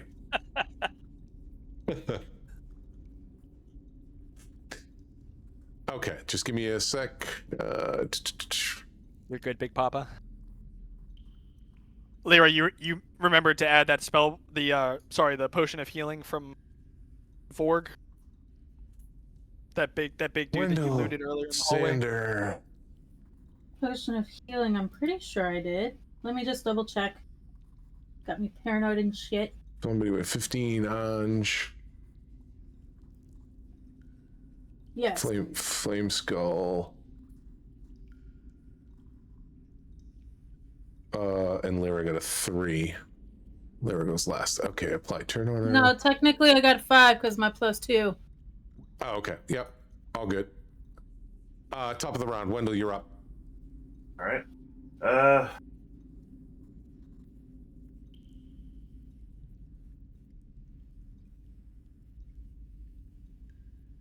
Need to keep Trying him to see in how this far I can hall. move up. Catalyze him in this hall. I'm about to Alright. web harder than I've ever webbed. This is I crazy. swear. You guys have This never seen area a web here? happen the way that I'm about to do this web.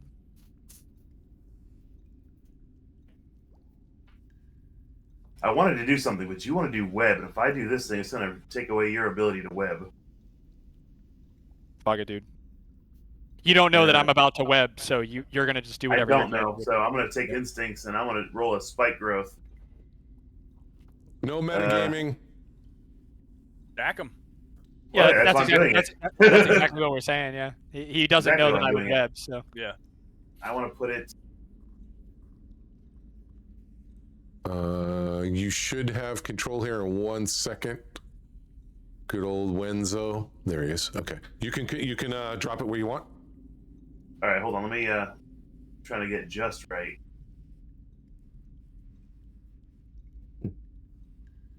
That. oh, there's a skull. A little more to the left. Okay, so that way, in order for them to walk through this area to get to this hallway, they have to at some point walk on this spike growth. So facts. So fact.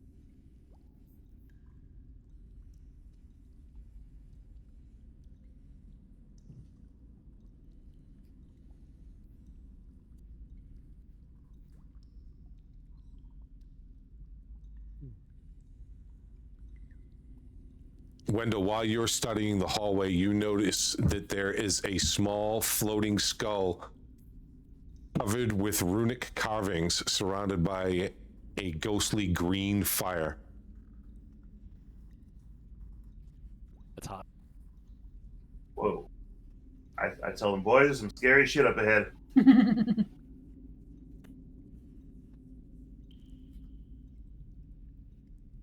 But you said, maybe I could.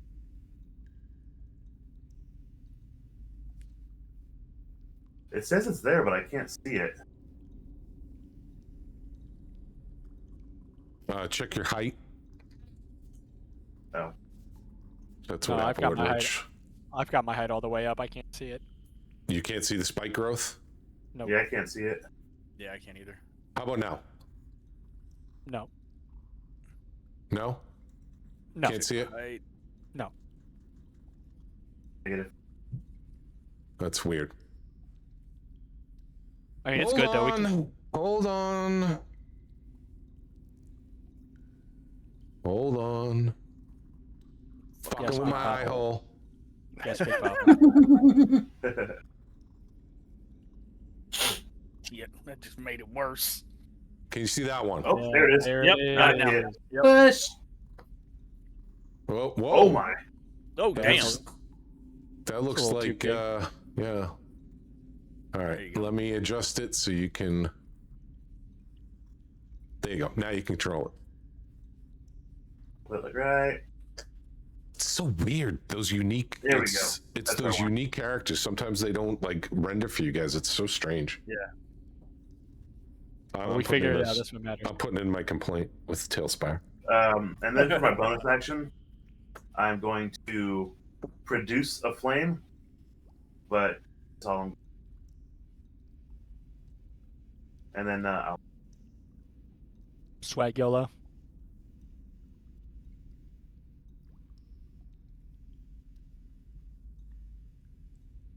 Let's see here.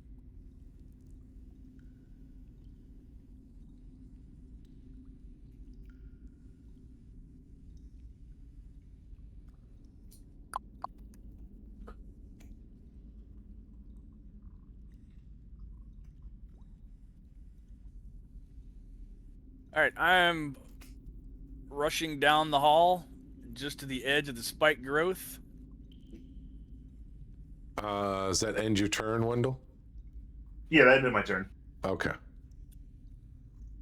Coming down the hall to the edge of the spike growth, and I'm going to be engaging this zombie dwarf right here. Yes, sir.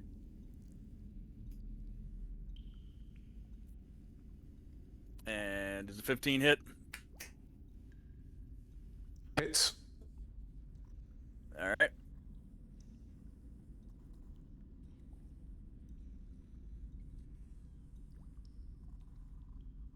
For an 11 damage. Don't forget your sneak attack. Yeah, you would have had Also- advantage because he hadn't gone yet, so you get your sneak attack. Yeah. Yeah. I believe also you. Yeah. Okay, there we go. And then your sneak attack damage because you had advantage. Yep. 1d. No, just a 1d, or is it 2d6 now, I think, actually. Yeah. 2d6? Yeah, that's your Should sneak be. attack I mean, look at your character sheet. It should be. That's yeah. I forgot about that. Sorry. There we All go. right. Tell me what happens. So I rush up to the edge of the spike growth. Arrow knocked. I kind of lean out to my right a little bit, engaging this dwarf here. And it's basically just a quick, hasty shot. I fire. The arrow embeds itself right in his face, like above his right eye, and he drops. And then all I'm doing is just pushing back just a hair, and that'll end my turn. And Drog is staying put. By the way, your sneak attack damage is 3d6. Oh, it's Huge. 3d6. Yeah, Okay. just for future reference. Okay. It's tied to your rogue level. That's at right, level yeah. at level That's right. 5 you go up to 3. Let me make a note of that real quick. All right. So the zombie is going to move. It's going to try to move the full 20 feet. So give me the damage on the spike growth again, Wendell. The spike growth is for each 5 feet, it's 2d4 piercing. So he'll take And 4d4. 44. So and roll- with so first when he moves into it, and then every 5 feet after. Oh, okay, Okay. so 6d4 then. yeah, roll your damage.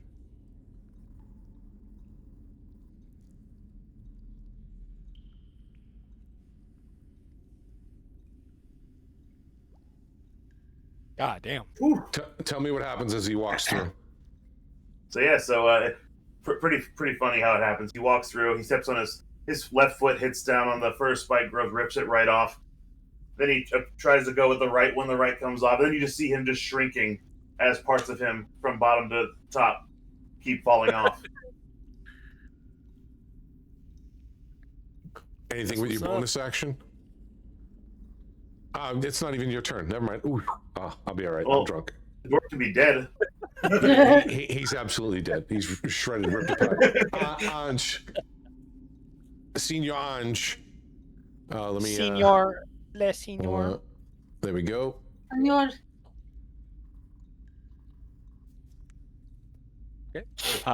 I'm just gonna run forward, and I'm going to prepare the magic action Cure Wound, and that will be my entire turn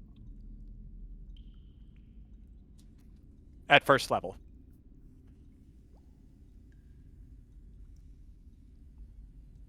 To be used when one of my friendlies or one of my comrades is hit and receive wound.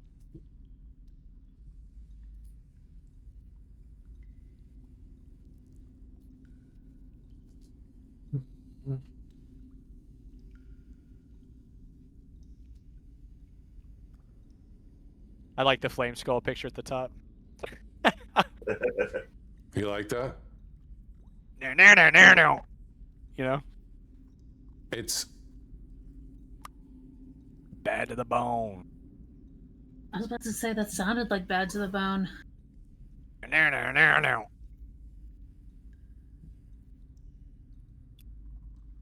Let me find out this dude's got fucking like fireball or something wild. I'll lose my mind. I'm gonna laugh. I'm gonna laugh and fly right over the spike growth, though. That's gonna be pretty interesting.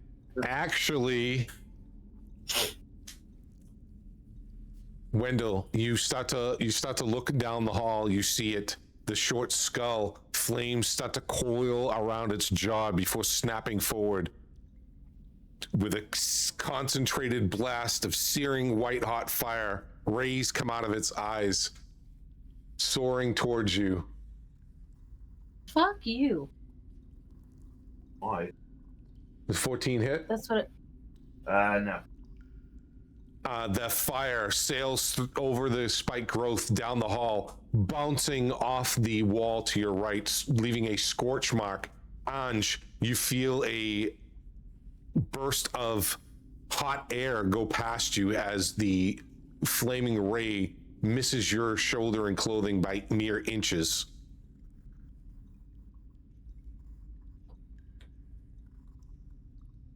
Damn. You start to see the skull's eye sockets blaze even brighter than before, Wendell. Twin streaks of fire shoot forward, scorching through the air toward you like focused beams of pure hatred. He's big mad. The ray soars over your head. You duck. And you see this flaming ray shooting right at you. You move quickly to your right, just barely being struck in the center of the chest by it. Oof. After that attack, you see the skull move to the right, floating off and repositioning itself approximately 8 feet to the right.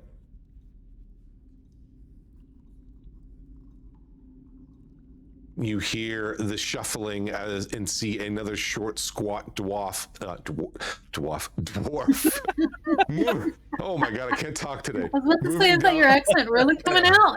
It's his dwarf. He's moving around the corner. Roll your damage for him, Wendell.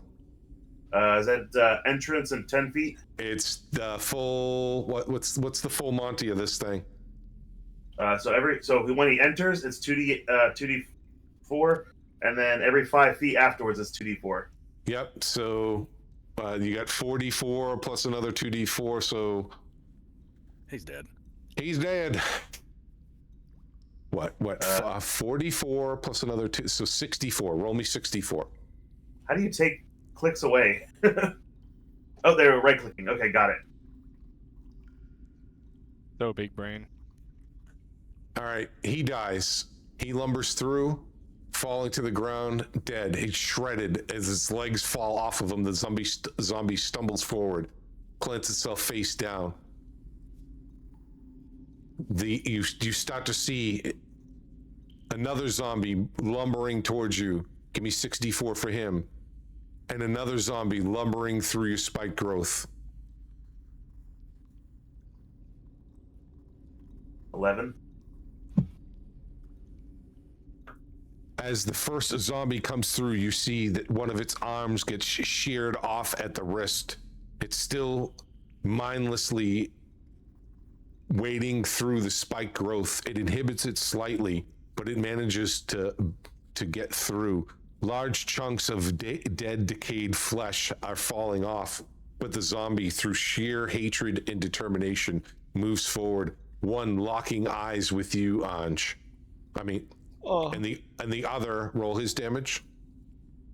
6 again. Yep.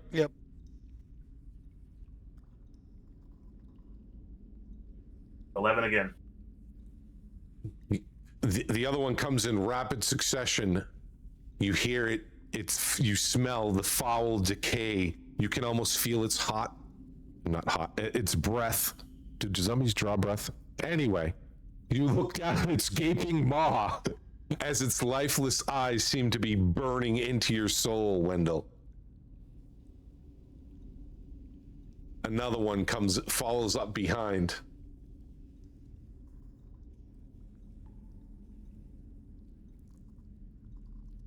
$17. What happens to that one? That one looks very confident because he sees his two buddies make it past, but he trips on the very first spike and instantly just plows in and just gets sucked in and done.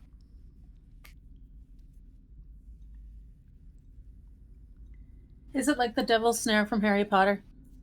Yes, but that was Ron Weasley before they told him to calm down. Oh. Then you start to see from over to the east, another zombie lumbers forward, stepping into the spike growth. You get that wide smile of satisfaction as it pushes into the spike growth. Give me 2d4. Oh, just 2? Yeah, he stops about there. So 3d4, sorry, 3d4. He would have went 5 feet plus 2 for entering, right? All right, so it's 44 then. So 44. all right, Okay, so let's add this roll up. it, baby. 6 plus, so 11 damage. Damn, He's dead. these things are like hamburger. Oh my. This is like a zombie's like this is zombie like a like zombie's worst nightmare. yeah. Mm-hmm.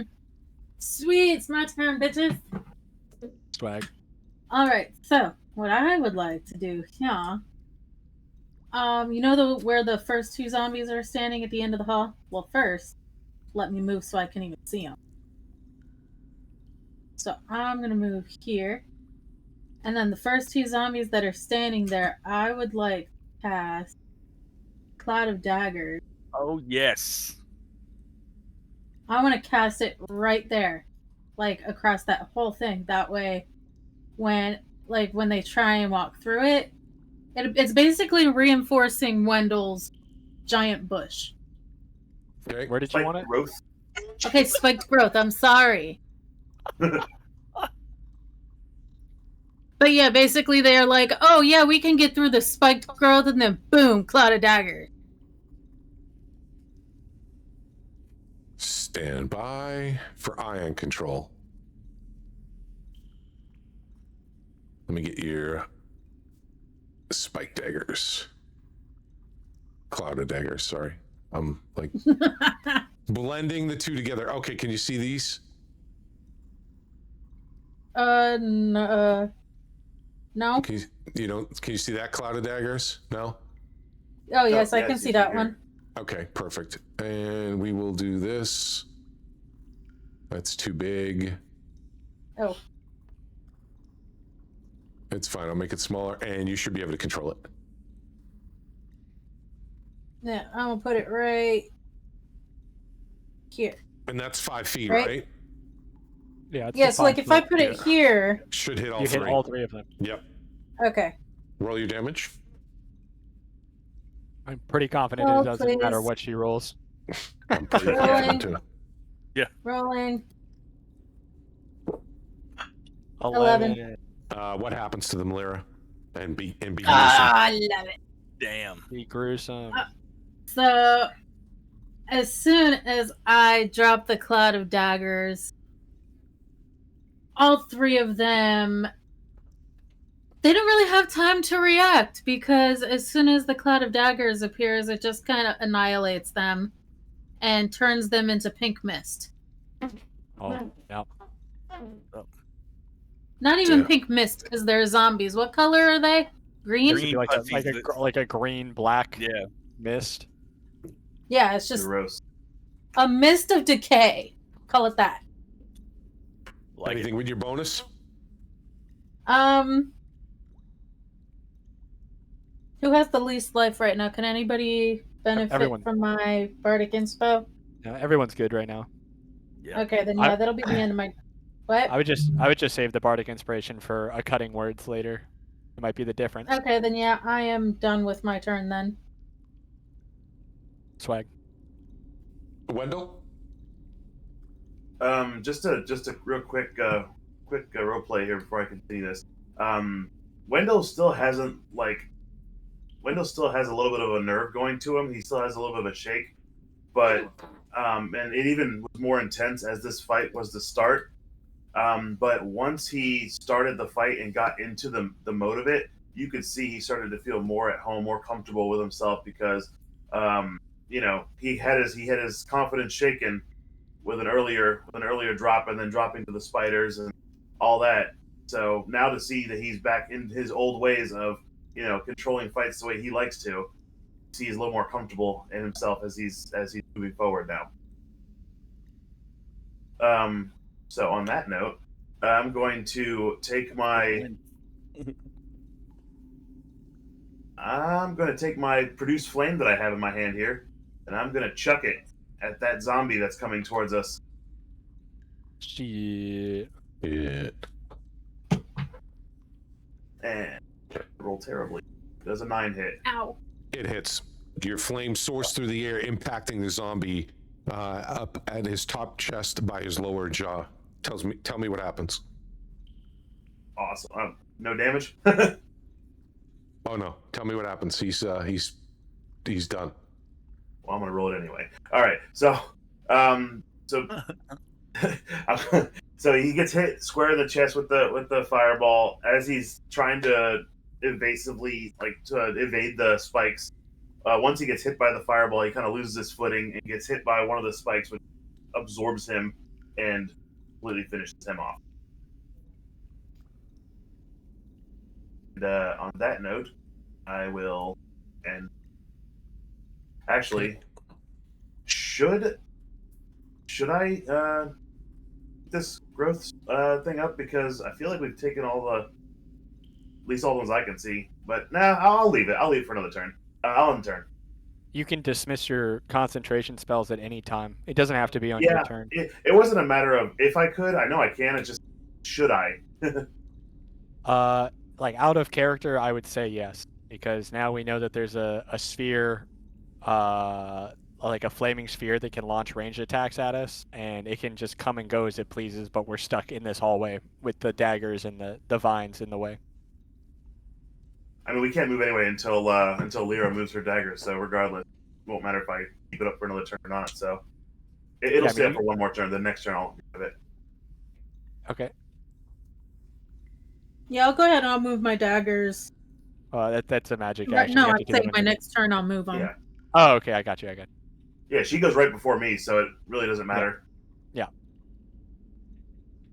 All right, Cav, can I see this flaming skull? Or is it in a? I can't see it on the screen or anything.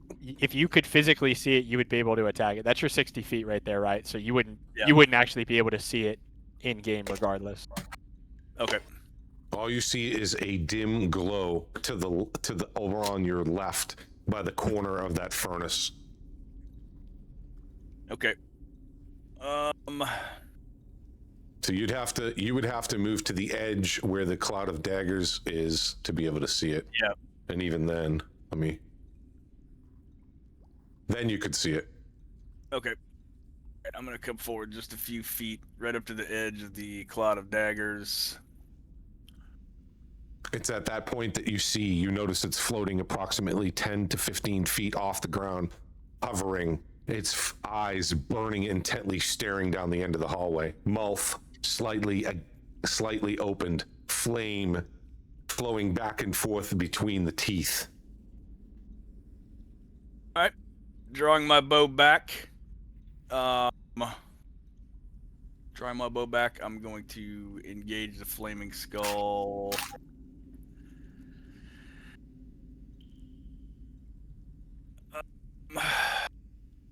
Just Now, a correct me if regular- I'm wrong. Just a regular fucking roll, correct? It's not with Yeah. advantage. Yeah, no advantage. Okay. For a 16, does a 16 hit? Hits. Roll your All right. damage.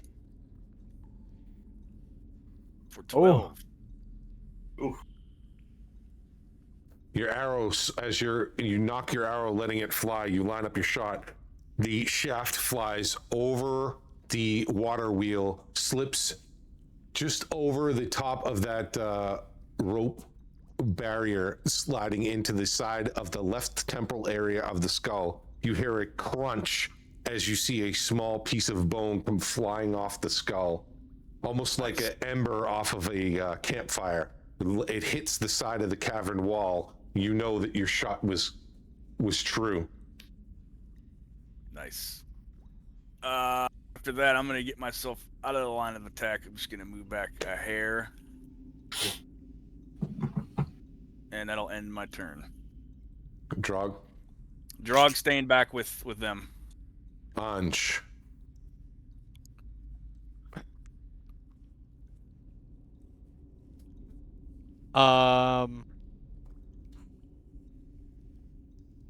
Okay. How high is the cloud of daggers? And how high is this hallway that we're in? Like, how tall is it? I'm pretty sure it's a 5-foot cubed area. Mm-hmm. Yeah, 5 foot cube. How tall is this hallway that we're in, Kev? That hallway is plus for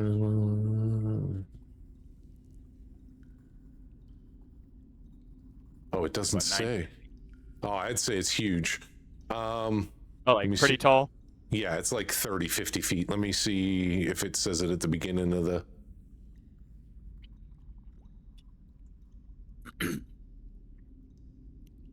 Yeah, so the natural caverns have 30-foot high ceilings dotted with stalactites. You're good. Okay.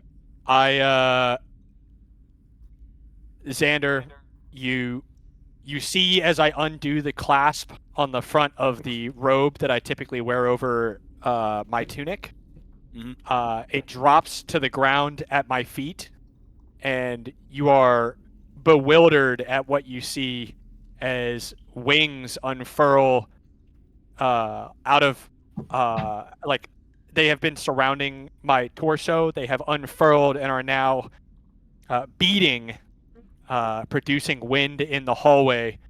I launch up and over the cloud of daggers, giving myself a good like 5 foot gap.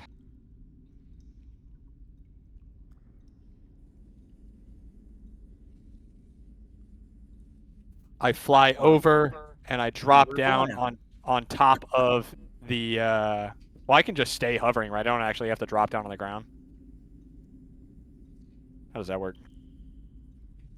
You're flying, right? You can fly? Yeah. Yeah. So let me just double check the rule.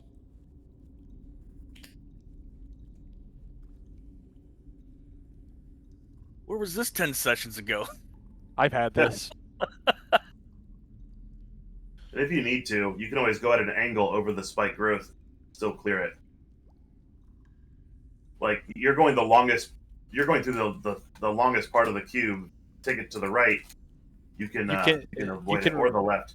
You can remain flying in place without moving on your turn as long as your speed is not reduced to 0, you are not knocked prone, or you are not incapacitated. Yeah. So it's pretty much Okay. like ground fighting, except you're just flying. Yeah.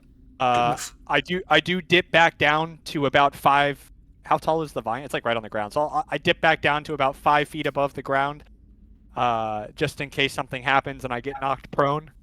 And as I fly into the room, I allow a small molt or not a molt, but a small ball of ice to form in my right hand, and I sling it at this flame skull across the way for a 12. Is that just a hit or is it a saving throw? That's a hit. It's a 12 to hit. Does 12 hit? It misses.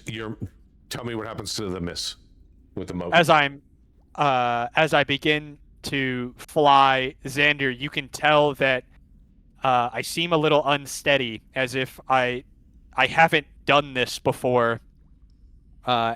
And you can tell that I'm struggling to produce the gusts of wind that I need to stay afloat. I'm constantly dipping up and down, rather than what you've heard about, where those creatures that are typically able to fly seem almost graceful. As I come down, almost slamming down into the spike growth, I try and hurl this ball of ice towards the flame skull, but it slams into the corner of this large water purifier, bounces off and smacks into the wall right in front of the flame skull as it recoils from the shards of ice, smacking into it and sizzling. Nice. And that is my turn.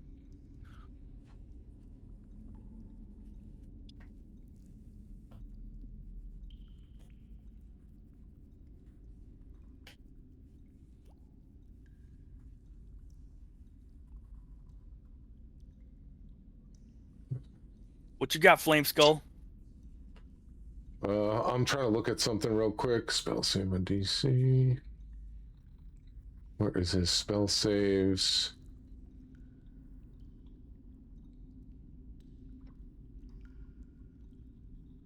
I don't fucking see his spell saves.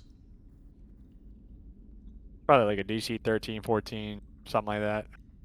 It's against the spellcasters, so It's must make a dexterity saving throw against the caster's spell save DC. The DC would be 8 plus proficiency bonus plus spellcasting ability modifier, so whatever that is for it. 8 plus proficiency bonus. It doesn't have his proficiency bonus. What the fuck? 2, Kev. It's 2. No. He's talking about for the flame, dude. Oh, no, that's what I'm looking at the Flame Skull right now. You want me to send it to you? Yeah, I got it up. I don't see his. It just says. So he's gonna cast. So let's. So. The Sorry. Flame Skull 5e has a DC of 13 and a +5 to spell attack rolls. It is a 5th level spellcaster using intelligence to cast its spells. Okay, so he's gonna cast Fireball. So what would be the dex save for that? Oh, He would be a DC 13. It's an 8 plus 3 because it's a 5th level spellcaster plus intelligent. Okay. So Anj, you start to see it. The skull floats closely up to the side of the wheel. It actually floats up over the rail and sits above the wheel. Its fiery eyes lock into yours. You think it's about to attack. You start to see flames inside the skull swell and roar, coalescing into a dense sphere of blazing fire. For a second, you feel as though all its hatred is aimed towards you, but then it turns. It looks down the hallway. God damn it. oh boy. I'm gonna need Lyra, Xander, Wendell. Let me see here. That should be it. Excuse me. No way that fireball's big enough to go as far as the other three. Yeah, I it don't should think just it's going to be hit the whoever's other in the three. hallway. What's Yeah. it, 20 feet, right? Yeah, it's 20 feet. It's a 20-foot sphere. That's 20 feet right there. Well, that's. Whoa, that's a 50-foot sphere you got there. yeah, What are you trying to pull here? you're looking at There something you go. kind of like That's that. what you got. That's it. You guys are, the whole room's getting it.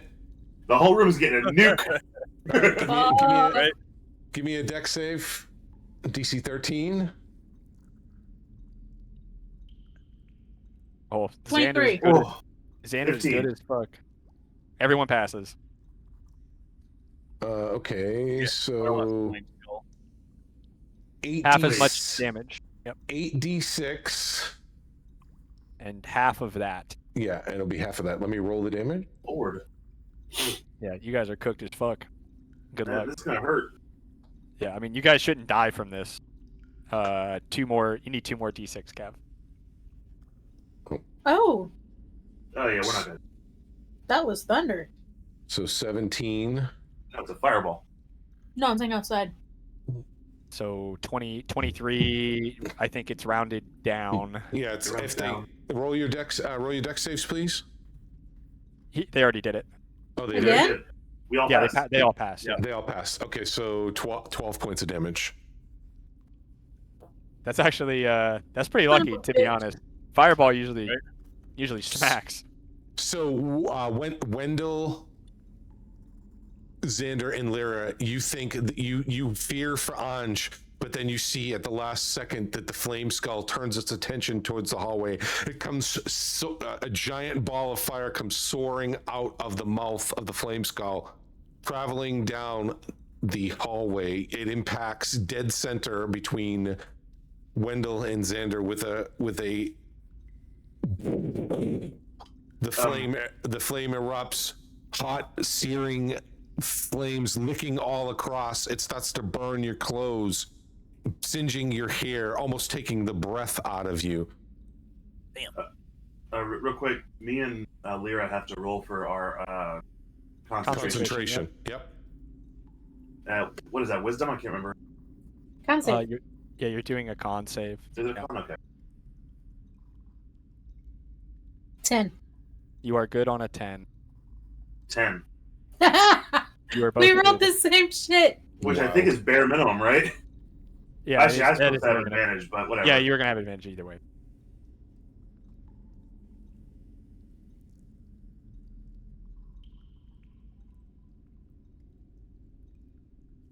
The skull. Or half the damage taken rounded down. It's 10 or that. So, Oof. The skull then moves back Okay. and tucks itself into the corner of the cavern. Eyes locked on you, Anj. Lyra. All right, so I'm going to. I was just about to do that. Who's doing that? that's me.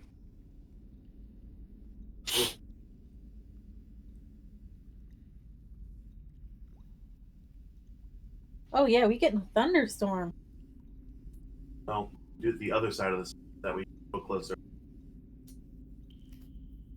Still won't make it Okay. there, but You can only go That's That's what 30 I'm feet. saying, like, you'll probably get to about the edge of that post right there.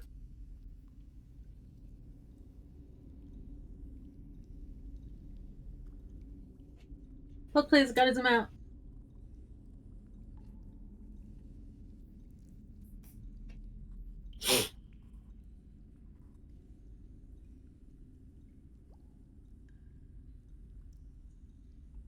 Talking about this one? Yeah, that'll be Um, about. I think that'd be a good because you don't want to get in the way for if we have to run if for whatever reason we got to go to that walkway during battle. And you'll still be able to get there next turn. Yeah. So okay, I'll go ahead. I'll move it there. Then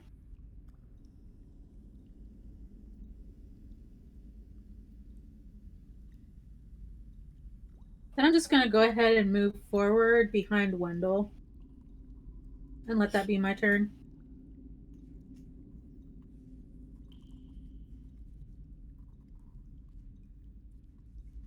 Wendell. All right. For starters, I'm gonna go ahead and end concentration on the spike growth. Bring it for battle.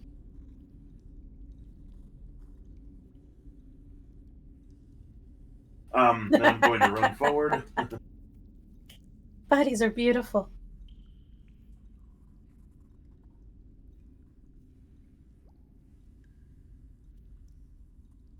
I think if I go to this right here,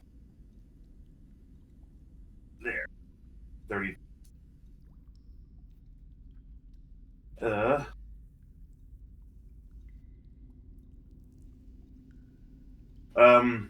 Then I'm going to.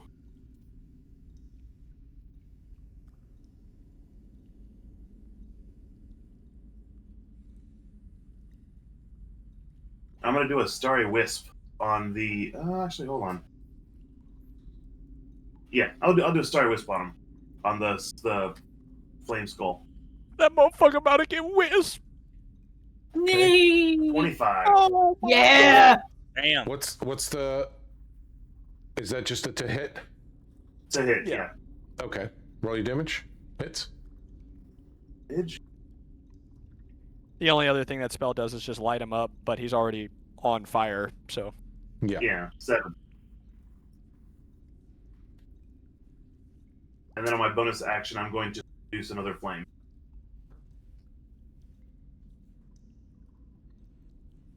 Really quick, not to sound like that person, but I got about an hour. Yep. Yep, I no worries. just checked the time. Yep. No worries. Okay. Xander. 80-foot reach. Staying in place, I'm firing my short bow at the flame skull. Come on, big rolls, big rolls. For an 18, I'm sure that hits. Hits.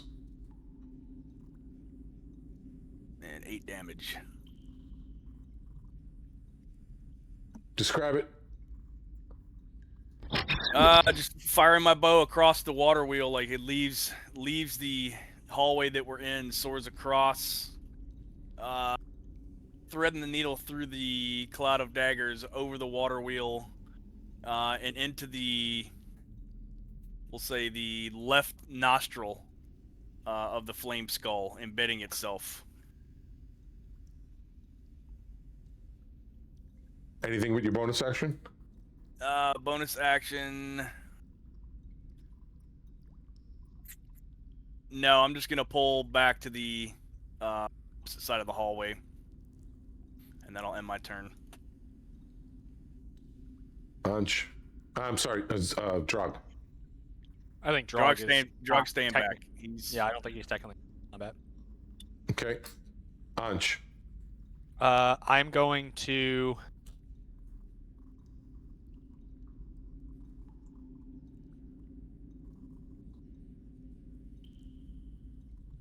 fly up. I'm gonna fly up. I'm gonna fly up. All right, here we go. Not Here to the edge of the top of this water purifier. I'm going to drop down onto the water purifier using my left hand for support, and I am going to hurl another ball of ice at this flame skull. I believe a 26 hits, Hits. and I do 12 ice damage to the flame skull. As I land on the top of this water purifier, my left hand making contact with the large drum on top, I am now steadied. My flight lacking that confidence, but I'm back on my feet. I now have what I need in order to line up my sights on this flame skull. I toss overhead a ball of ice. It soars down, smacking into the forehead of the flame skull.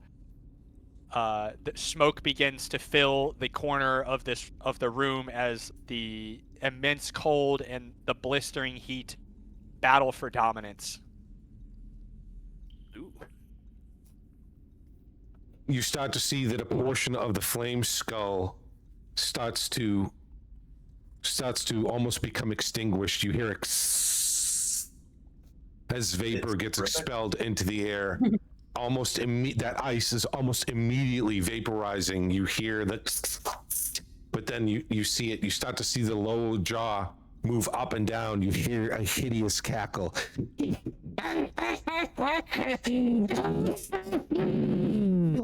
Hmm?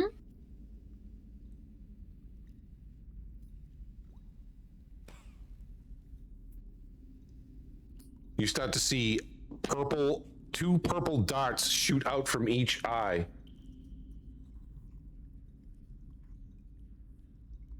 You take 6 points of force damage.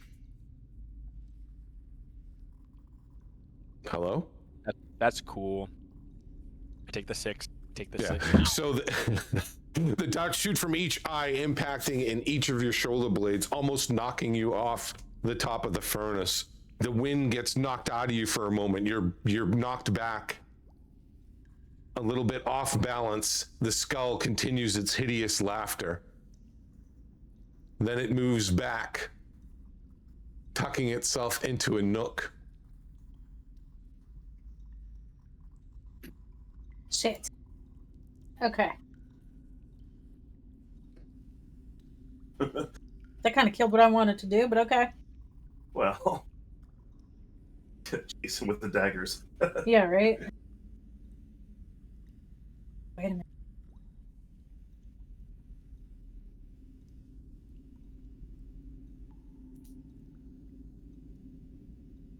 Shit.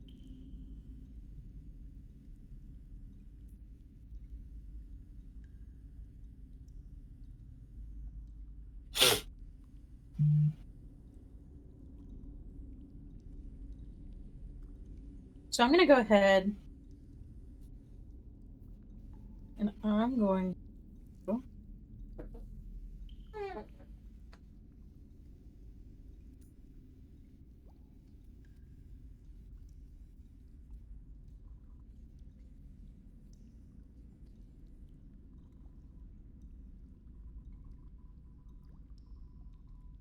How does it do that? What the frick?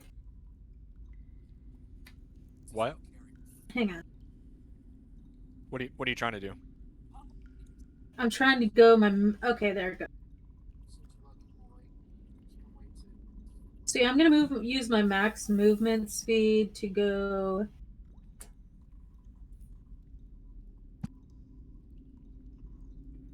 Yeah, I'm gonna go over here. I wanted to go over there, but that's too much, like too far.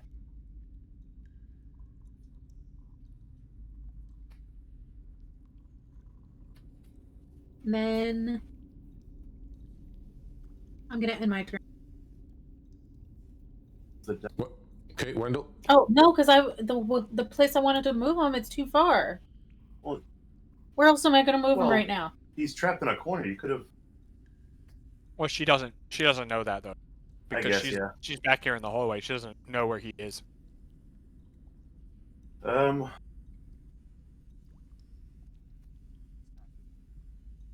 So if I call out to an ally, does that count as an action on my turn? Like No, just to ask him a question. it's a free action.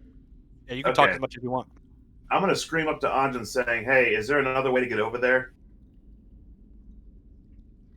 I look around, but as of right now, all I can see is the 2 ways to jump across. I look back down at you, Wendell, and I say, other than the small jump there in front of you, there's only one over here on my side that you can jump across. It'll be the same either way.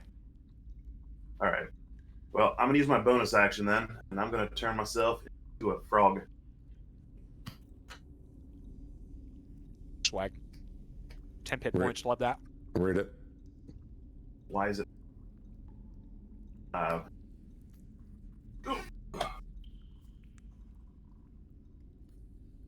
There we go. Okay.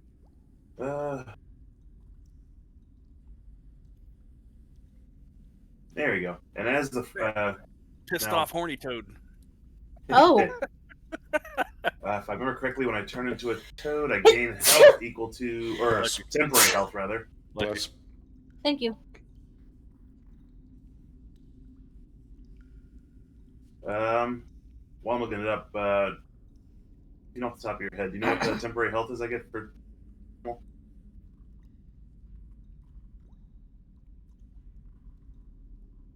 When you assume a wild shape form, you gain 5 temporary hit points.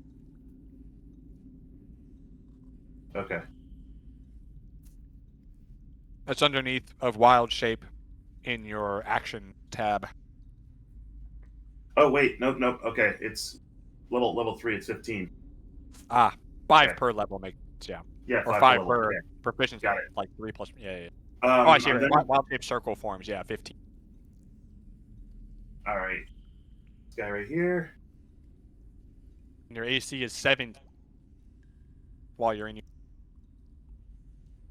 Unless the frogs is higher than 7. I'm gonna move up here. Then I'm going to do a standing leap. And that's how I plan on getting over.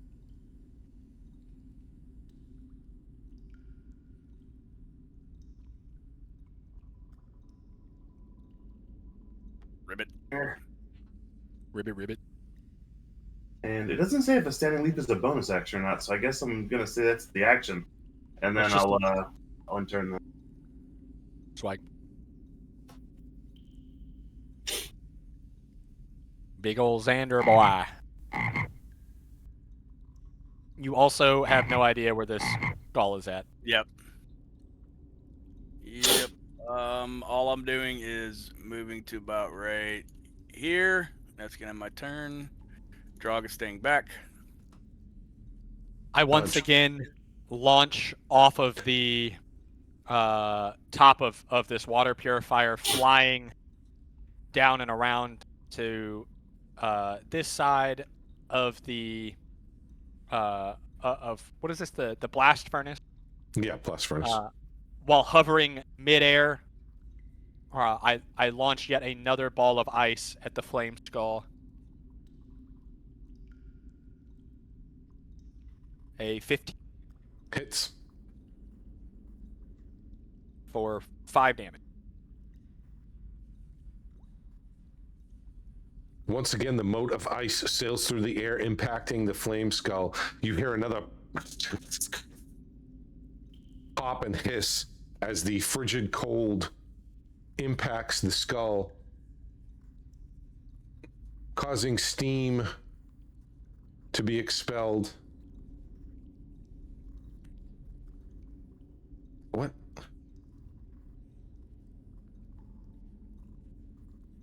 There we go.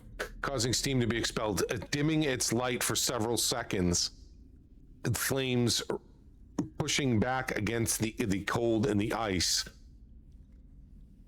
It turns facing you. Anything with your bonus action? No. No. You start to see glowing sigils around the skull. Sparks of arcane light gather around its eyes before streaking forward, 2 rays like guided stars, each one streaking towards you.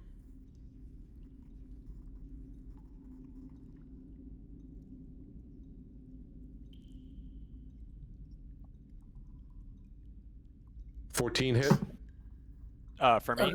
Yeah. No. I'm an AC 15, the mage armor. Both rays targeting directly at you soar just underneath your feet. You lifting your knees, the 2 rays go directly under your feet, burning the soles of your boots as it impacts against the wall by the forge. Both impacts scorch the wall. The skull then moves out, hovering over the dry riverbed, looking back towards the party. Let's get his ass. Let's get his ass. I feel like he's trying to bait us into something. He is not a master baiter because he's about to die. Oh, Oh, Lyra. all right. So I'm gonna go ahead and move my cloud of daggers over. oh, I was about to say I don't know who's doing that, but it threw me off and it scared me.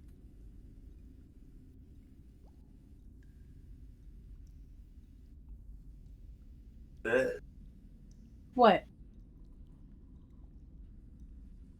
What? That's all I'm gonna say.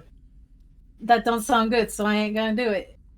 I mean, I could have put it on top of you. Well, yeah, it's a 5-foot radius. Don't forget.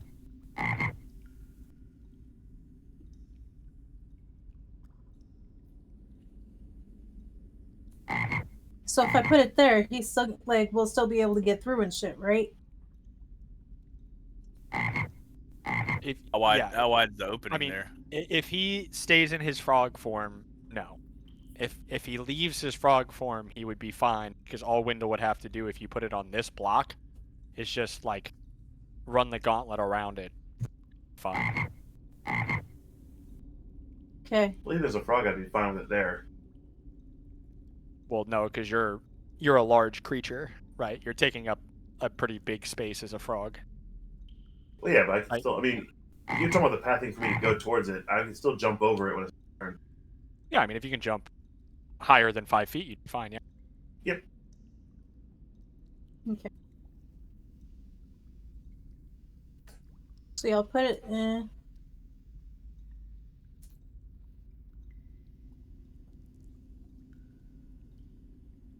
Where'd I have it? Right there? Okay. Around Yeah. roughly here. Oh, here? Yeah.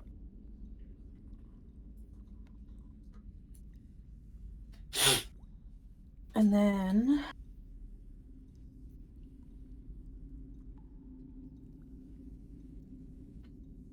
Real quick, can you guys hear this? No? No. No, I didn't hear that. no. Interesting.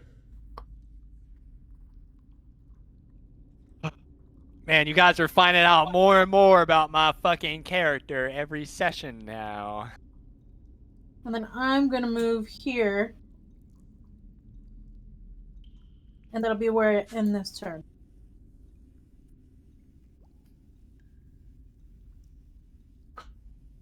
Okay, Wendell. No. Big Papa. What's going on with this floor? It's like I'm hitting 3 things at 25 feet. All right. Because you had it on the top of the. Does that happen? Yeah, this every item has collision, so If you're trying to just go boom straight, that's your 30. Well, no, I'm gonna jump. I can only go 20 feet with the jump, so. Oh, okay. Be able to go, yeah, so it'd be like right here. give or take. Still.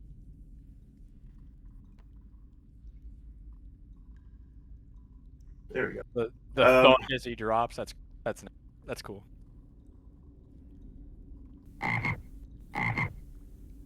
Oh, I heard that. Yeah, and then I'm pretty sure that's just an action. It doesn't say. What was that not gonna do anyway? So yeah, I'm gonna end turn. Sander. All right, I am moving to the opposite side of the blast furnace. No, Yeah, that's just your move. There. Yeah, you still have an attack. You're just using your movement. So if you wanted to attack, you can attack them, but Well, Done. I can't bite or swallow him from where I'm standing, so. no, That's you can't. fair. That is fair. Xander, you're up. All right, so I moved to the opposite side of the blast furnace. Right? Let's see. So this starts at the end of at the forwardmost end of your player base, right? It doesn't matter. It's just from your play. Yeah, It's all Yeah. the same. it's all So good. if you're man. trying to shoot him, you're looking at a 81. Yeah, About he's an out of- 82, He's out of yeah. range. He's out But of range. yeah, but you can still do a disadvantage, can't you? Did you? Question: Did you expend your full movement? I don't know where you were Yeah. when you started. Yeah, I was right here. So you've got to go around. So if you're give or And- take here, Yeah, yeah, and you get can only like, shoot 60 feet, right?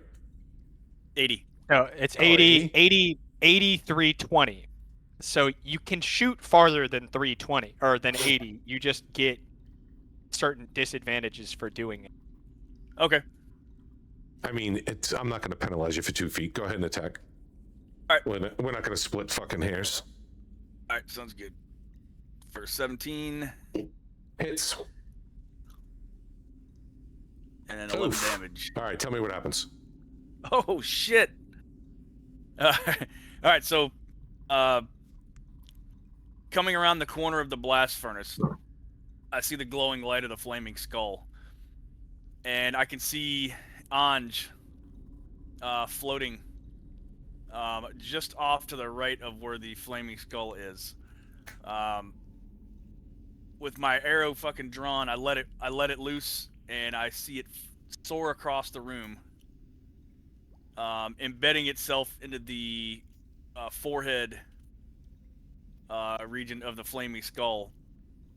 And as it hits, a bunch of like flaming embers and stuff come flying off of it, sparks hitting the sides of the wall, and like a pile of glowing hot charcoal just kind of drops to the floor. With a hiss, the skull collapses. With dies and a howl, the light is extinguished. All right. And fun fact, you actually don't get disadvantage because you have the sharpshooter feat. You can shoot all the way up to that maximum of 320 without disadvantage. Okay. And you ignore half cover and 3/4 cover, and then as an additional thing, before you make a ranged attack with something you're proficient with, you can take a -5 to your roll to add 10 additional damage to that Gotcha. attack. Okay. So if you know you have advantage on something, you can be like, fuck it, plus 10 extra damage. Gotcha. But anyways, sweet. Great job, team. Damn, I'm fucking slaying tonight. Hell yeah. Xander, you see as I fly back up and over the water purifier and back into the hallway, and then shortly after I return back on the ground in front of the hallway with my tunic back on the wing, the bat-like wings that you would sprout forth from my back. You can't see this because you're on the other side of the forge, but I now have the tunic covering them up once again. Nice. And I'm going to start making my way back to the front side of the furnace. If you want to put me back down on the ground, Kev. Yep, I'll take care of it. 1 second. I'm gonna go ahead and jump back over. Did the skull have anything, or was it just a skull? It's just a skull. You can. I Probably. mean, you I can mean, go over and. Could it have had a gem in it or something? No, that was magical fire that was making its eyes glow. It looks like a normal human skull lying on the ground. Okay.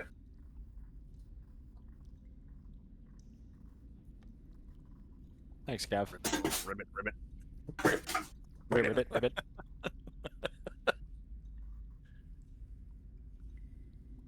As Wendell lands back on this side of the forge, with a loud thud, it kind of rocks the ground a little bit, and I widen my stance to steady myself.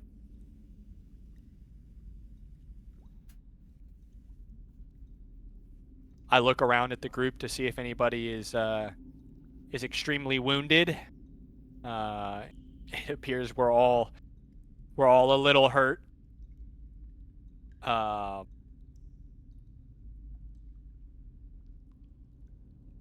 Which there's not really a lot I can do about that. Xander, I see that you are the worst out of the group, so I walk up to you and I use a first level cure wounds on you.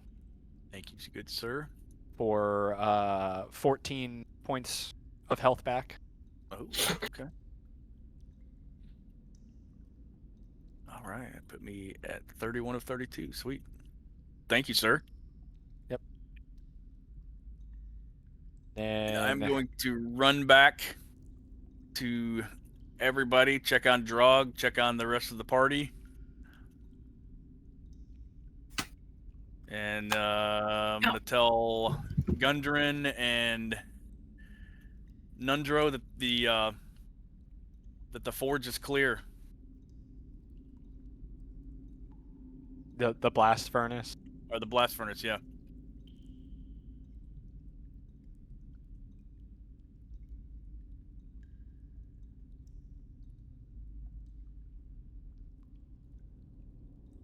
Sildar would no longer be floating, by the way, Cav. Yes, no, I think it's been more than 10 minutes, so he's back Well, on she- the ground. Well, she And cast she Cloud also of Daggers. concentrated on something else, so yeah. He, with a thud. Burn, "Ah!" Charlie, you gotta burn. Yeah, well, the battle started. He just doof. Think Luckily, Gundren he's on grabbed the the bed. pole. Fools! Luckily, he's on the bedroll, so it shouldn't be Yeah. that bad. All right. We are patiently Back waiting up for to the Xander. rest of the party. There we go. All right. As I see Xander come back into view, I'm going to, over my shoulder, say, "There's no time to waste. We need to go find the spell forge." And I step off. Direction. I'm following. I'm gonna the trail. follow. I am moving up to this corner. I'm kind of just peeking around, seeing if there's anything that stands out. Yeah, Yeah, I'm bringing Sildar and crew. They're just. Yeah, Bring they're 'em just up. staying behind, protecting. As Oh, we're no. hearing the large, meaty slaps of Wendell's fucking body, fucking Right. smacking the Hey floor. guys, Cav, I need you to bring me back to the board. Need a say again? You're right here. I need you to bring me back to the board. You're right here. Oh, you got like kicked out of the game. I got you. I was Yeah, like, oh. she's. Okay. Oh, was that because of Wendell's loud thud too? I think so. I think thunderclapped him. Thunderclapped her right out of the freaking lobby. It's all your fault. Uh, Oh. Oh no, we I- actually have a thunderstorm happening right now, so that was what that was for. oh wow, I thought that was a sound Jesus, I effect. thought that was Wendell blowing into the mic or something. All right, Yeah. you round the corner and you see it. You see two empty wall sconces and two large, ornately crafted large stone doors in front of you. Gundred comes up in excitement. This is it. It be the forge.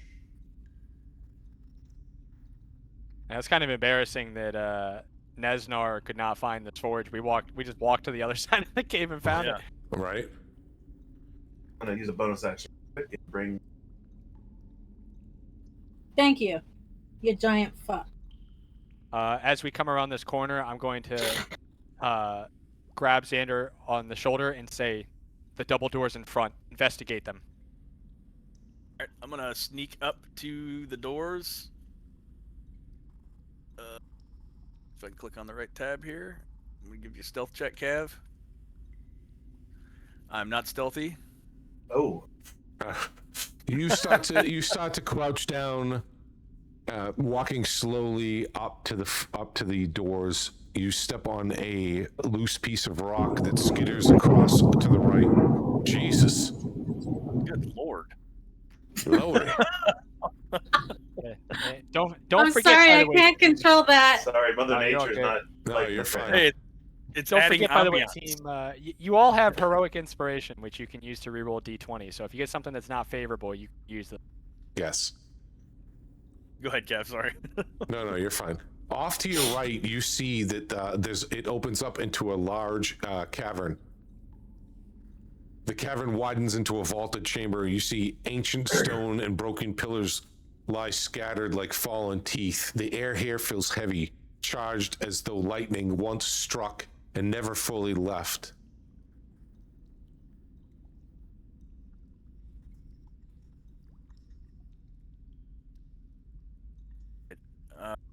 I'm gonna continue to push forward towards this glowing light. Yeah, me too. I'm pushing up to the door, and I'm gonna attempt to look investigate the door to see if there is anything that I can see through a crack in the door, a keyhole, whatever. There's no cracks. The keyhole you can't see through. You do see that there's multiple runes carved into the stone doors and written in Dwarven. And you can see glittering minerals in the ceiling of this large cavern. They catch any light and reflect back to create the impression of a starry night sky. You look down and you can see dozens of skeletons, many crushed under fallen debris. They're scattered across the floor. The cave is large enough to contain 2 freestanding structures. Each of these stone rooms are proportioned for human use, as opposed to the dwarf-sized doorways and furnishings that you've seen littered throughout the rest of the mine. Both structures have battered and blackened masonry walls. Their double doors are cracked and scorched. The cavern is divided by an escarpment into which a flight of stairs has been cut. Passages lead from this area to the north, south, and west. Okay. Very quickly, I am going to cast a Cure Wounds on myself. I forgot to do that earlier. Okay, Level 1. So I'm just max health. Got it. got it. And then I'm going to just hold my ground and glance back to Xander. I'm just watching to see what he does. I'm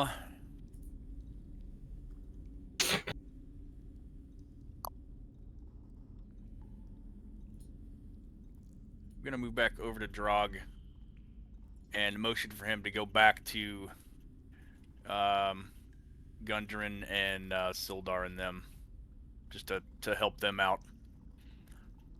And he prances on down the hallway. I'm also going to I'm cast moving- level 1 Cure Wounds myself. Moving back to the door, I'm kind of looking over my shoulders at the party, you know, like kind of giving the gesture, like, you know, how do we want to approach this?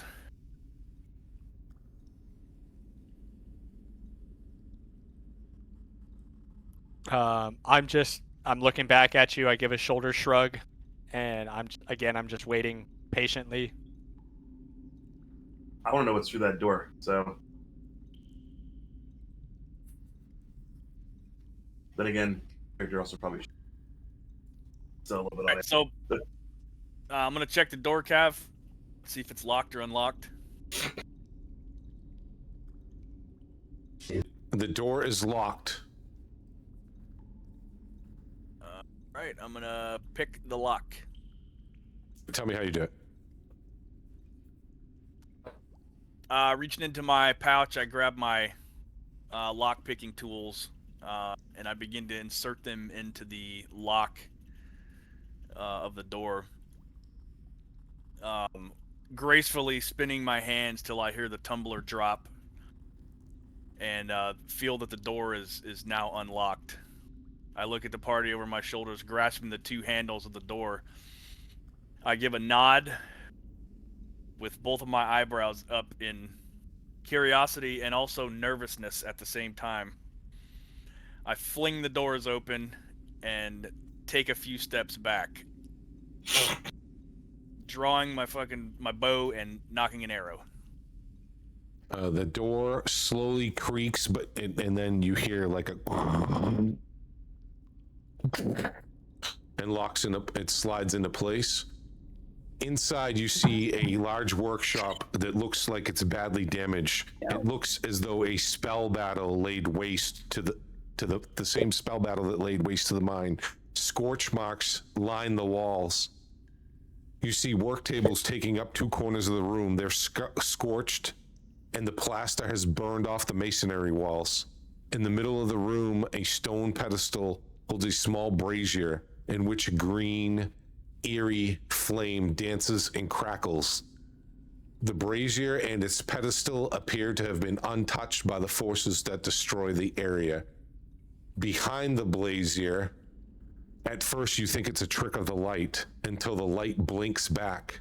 Then you see a swollen eye floating in the air, suspended in silence. Veins pulse across its surface, and the lid peels back slowly, revealing a pupil that contracts sharply at the sight of you. 4 eye stalks coil and uncoil with faint twitching motions, as if tasting the air. There's no face and barely a mouth visible. Only the sound of damp flesh shifting.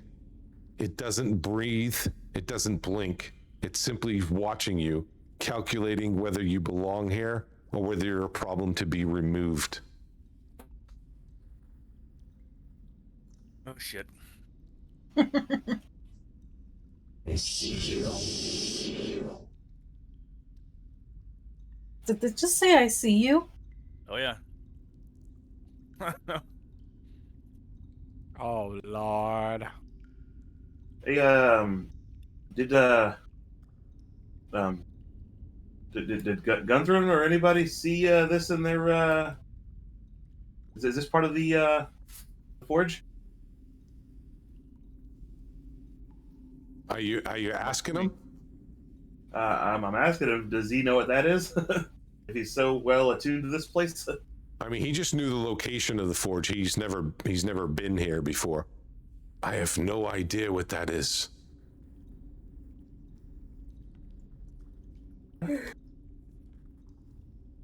Gundren takes a step forward and looks back into the room.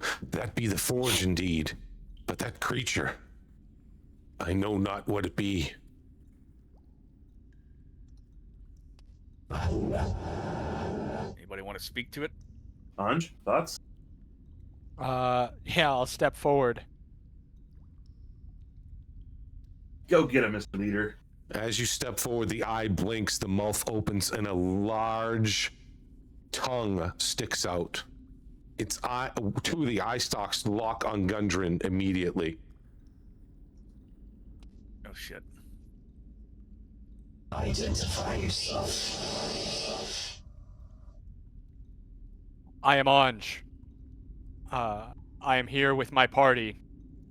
We have defeated many evils that have enveloped this cave, meaning to do harm with the Spellforge.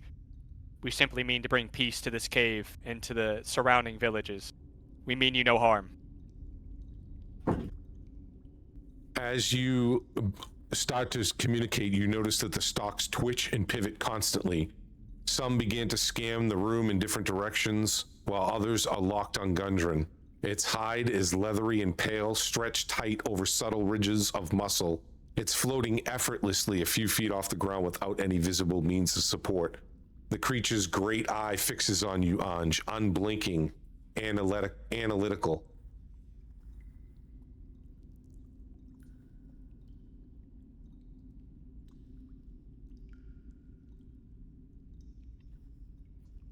Who is that? Doesn't say anything. Oh, okay, my bad. Sorry, go ahead. Who is that with you? Do I know who he's referencing? You see 2 of the eye stalks are locked on Gundren. I look into its main eye and say, "This is Gundren Rockseeker. He's the one that brought us here to bring peace to the Spellforge. He also means you no harm."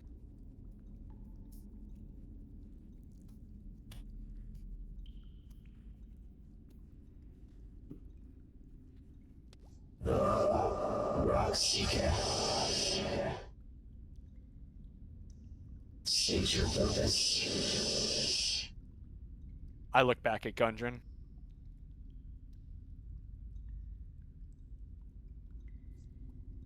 Go ahead and roleplay Gundren. I'm not going to roleplay the spectator and him at the same time. Oh, okay. Gundren, I can't control him, but Gundren takes a step forward and says, I am here to reclaim the Spellforge, as my people intended. Bring peace to the cave.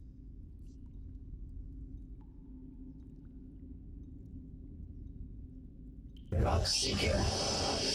I was summoned 102 years ago by a dwarven magi of Clan Rockseeker. What did he say? The Magic's directive. Behind the Forge's spells, prevent unauthorized use, and permit only those bearing the proper sigils of authority. Come closer. I heard something about a authority, but I couldn't quite make out the rest. Yeah, it's kind of hard to pick up what Can- he's saying. Is it too soft or something? It's a Yeah. little quiet. Yeah. I don't know how to make it louder, to be honest. Oh, it's all good. What did he say though? Basically wants you to identify yourself and on what authority. He was summoned 102 years ago by Dwarven Magi of Clan Rockseeker. Oh, okay. Gundren points to his brother and then to himself and says, I am Gundren, and this is Nundro Rockseeker, Clan Rockseeker. My family once worked these caves. I'm here to take back what was ours. That is my authority. As you notice, one of the eye stalks moves and twitches and looks past you, Anj, over to Rockseeker. Authority figures have been absent for an extended duration. However, my directive persists. The Forge is a known 5K convergence. It shoots enchantment that warps intention into permeance. Unregulated access risks corruption. Catastrophic outcomes likely. This is highly irregular. I have calculated there is a 97% probability that my summoners are deceased. What happened? I'm assuming he's talking about the dead bodies that we've been finding. He just wants to know. He's been here 100 years. He has no idea of what has been going on outside of this room. I take a step to the side, and Gundren steps forward to my left and begins to detail the events of his life and Nundro's life, how they've been relentlessly and tirelessly seeking out the Spellforge, how they have been evading and attempting to deal with the dealings of the Black Spider and the nefarious organizations trying to use the Spellforge for their own means, and how he simply wishes to bring prosperity to the now threatened Phandalin and at the surrounding areas. After Gundren recites that bit of information, he steps forward and he says, sticks out his chest, by the blood of Clan Rockseeker and by hammer and by hearth, I claim this forge restored. Your watch is ended. You are released from this oath and binding. You behind you, the forge flames flare. Green light shines brightly into the room. Directive. Reevaluating. Conciliation confirmed. Contract fulfilled. I have guided well. Indeed, you have. It's at this moment that the body begins to slowly dissolve into pale motes of light, pulled upward like ash and reverse. You hear the final word, directive complete. It's kind of sad, actually, low key.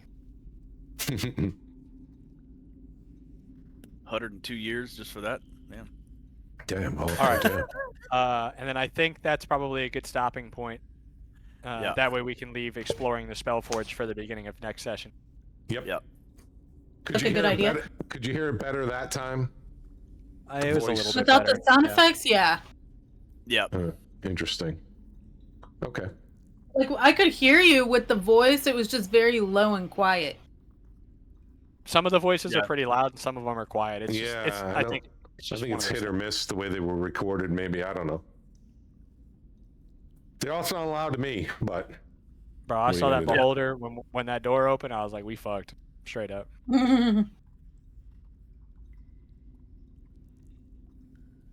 Oh, anyways, good job, guys. Very good job. Yeah. Good Almost night. at the end. Almost at the end.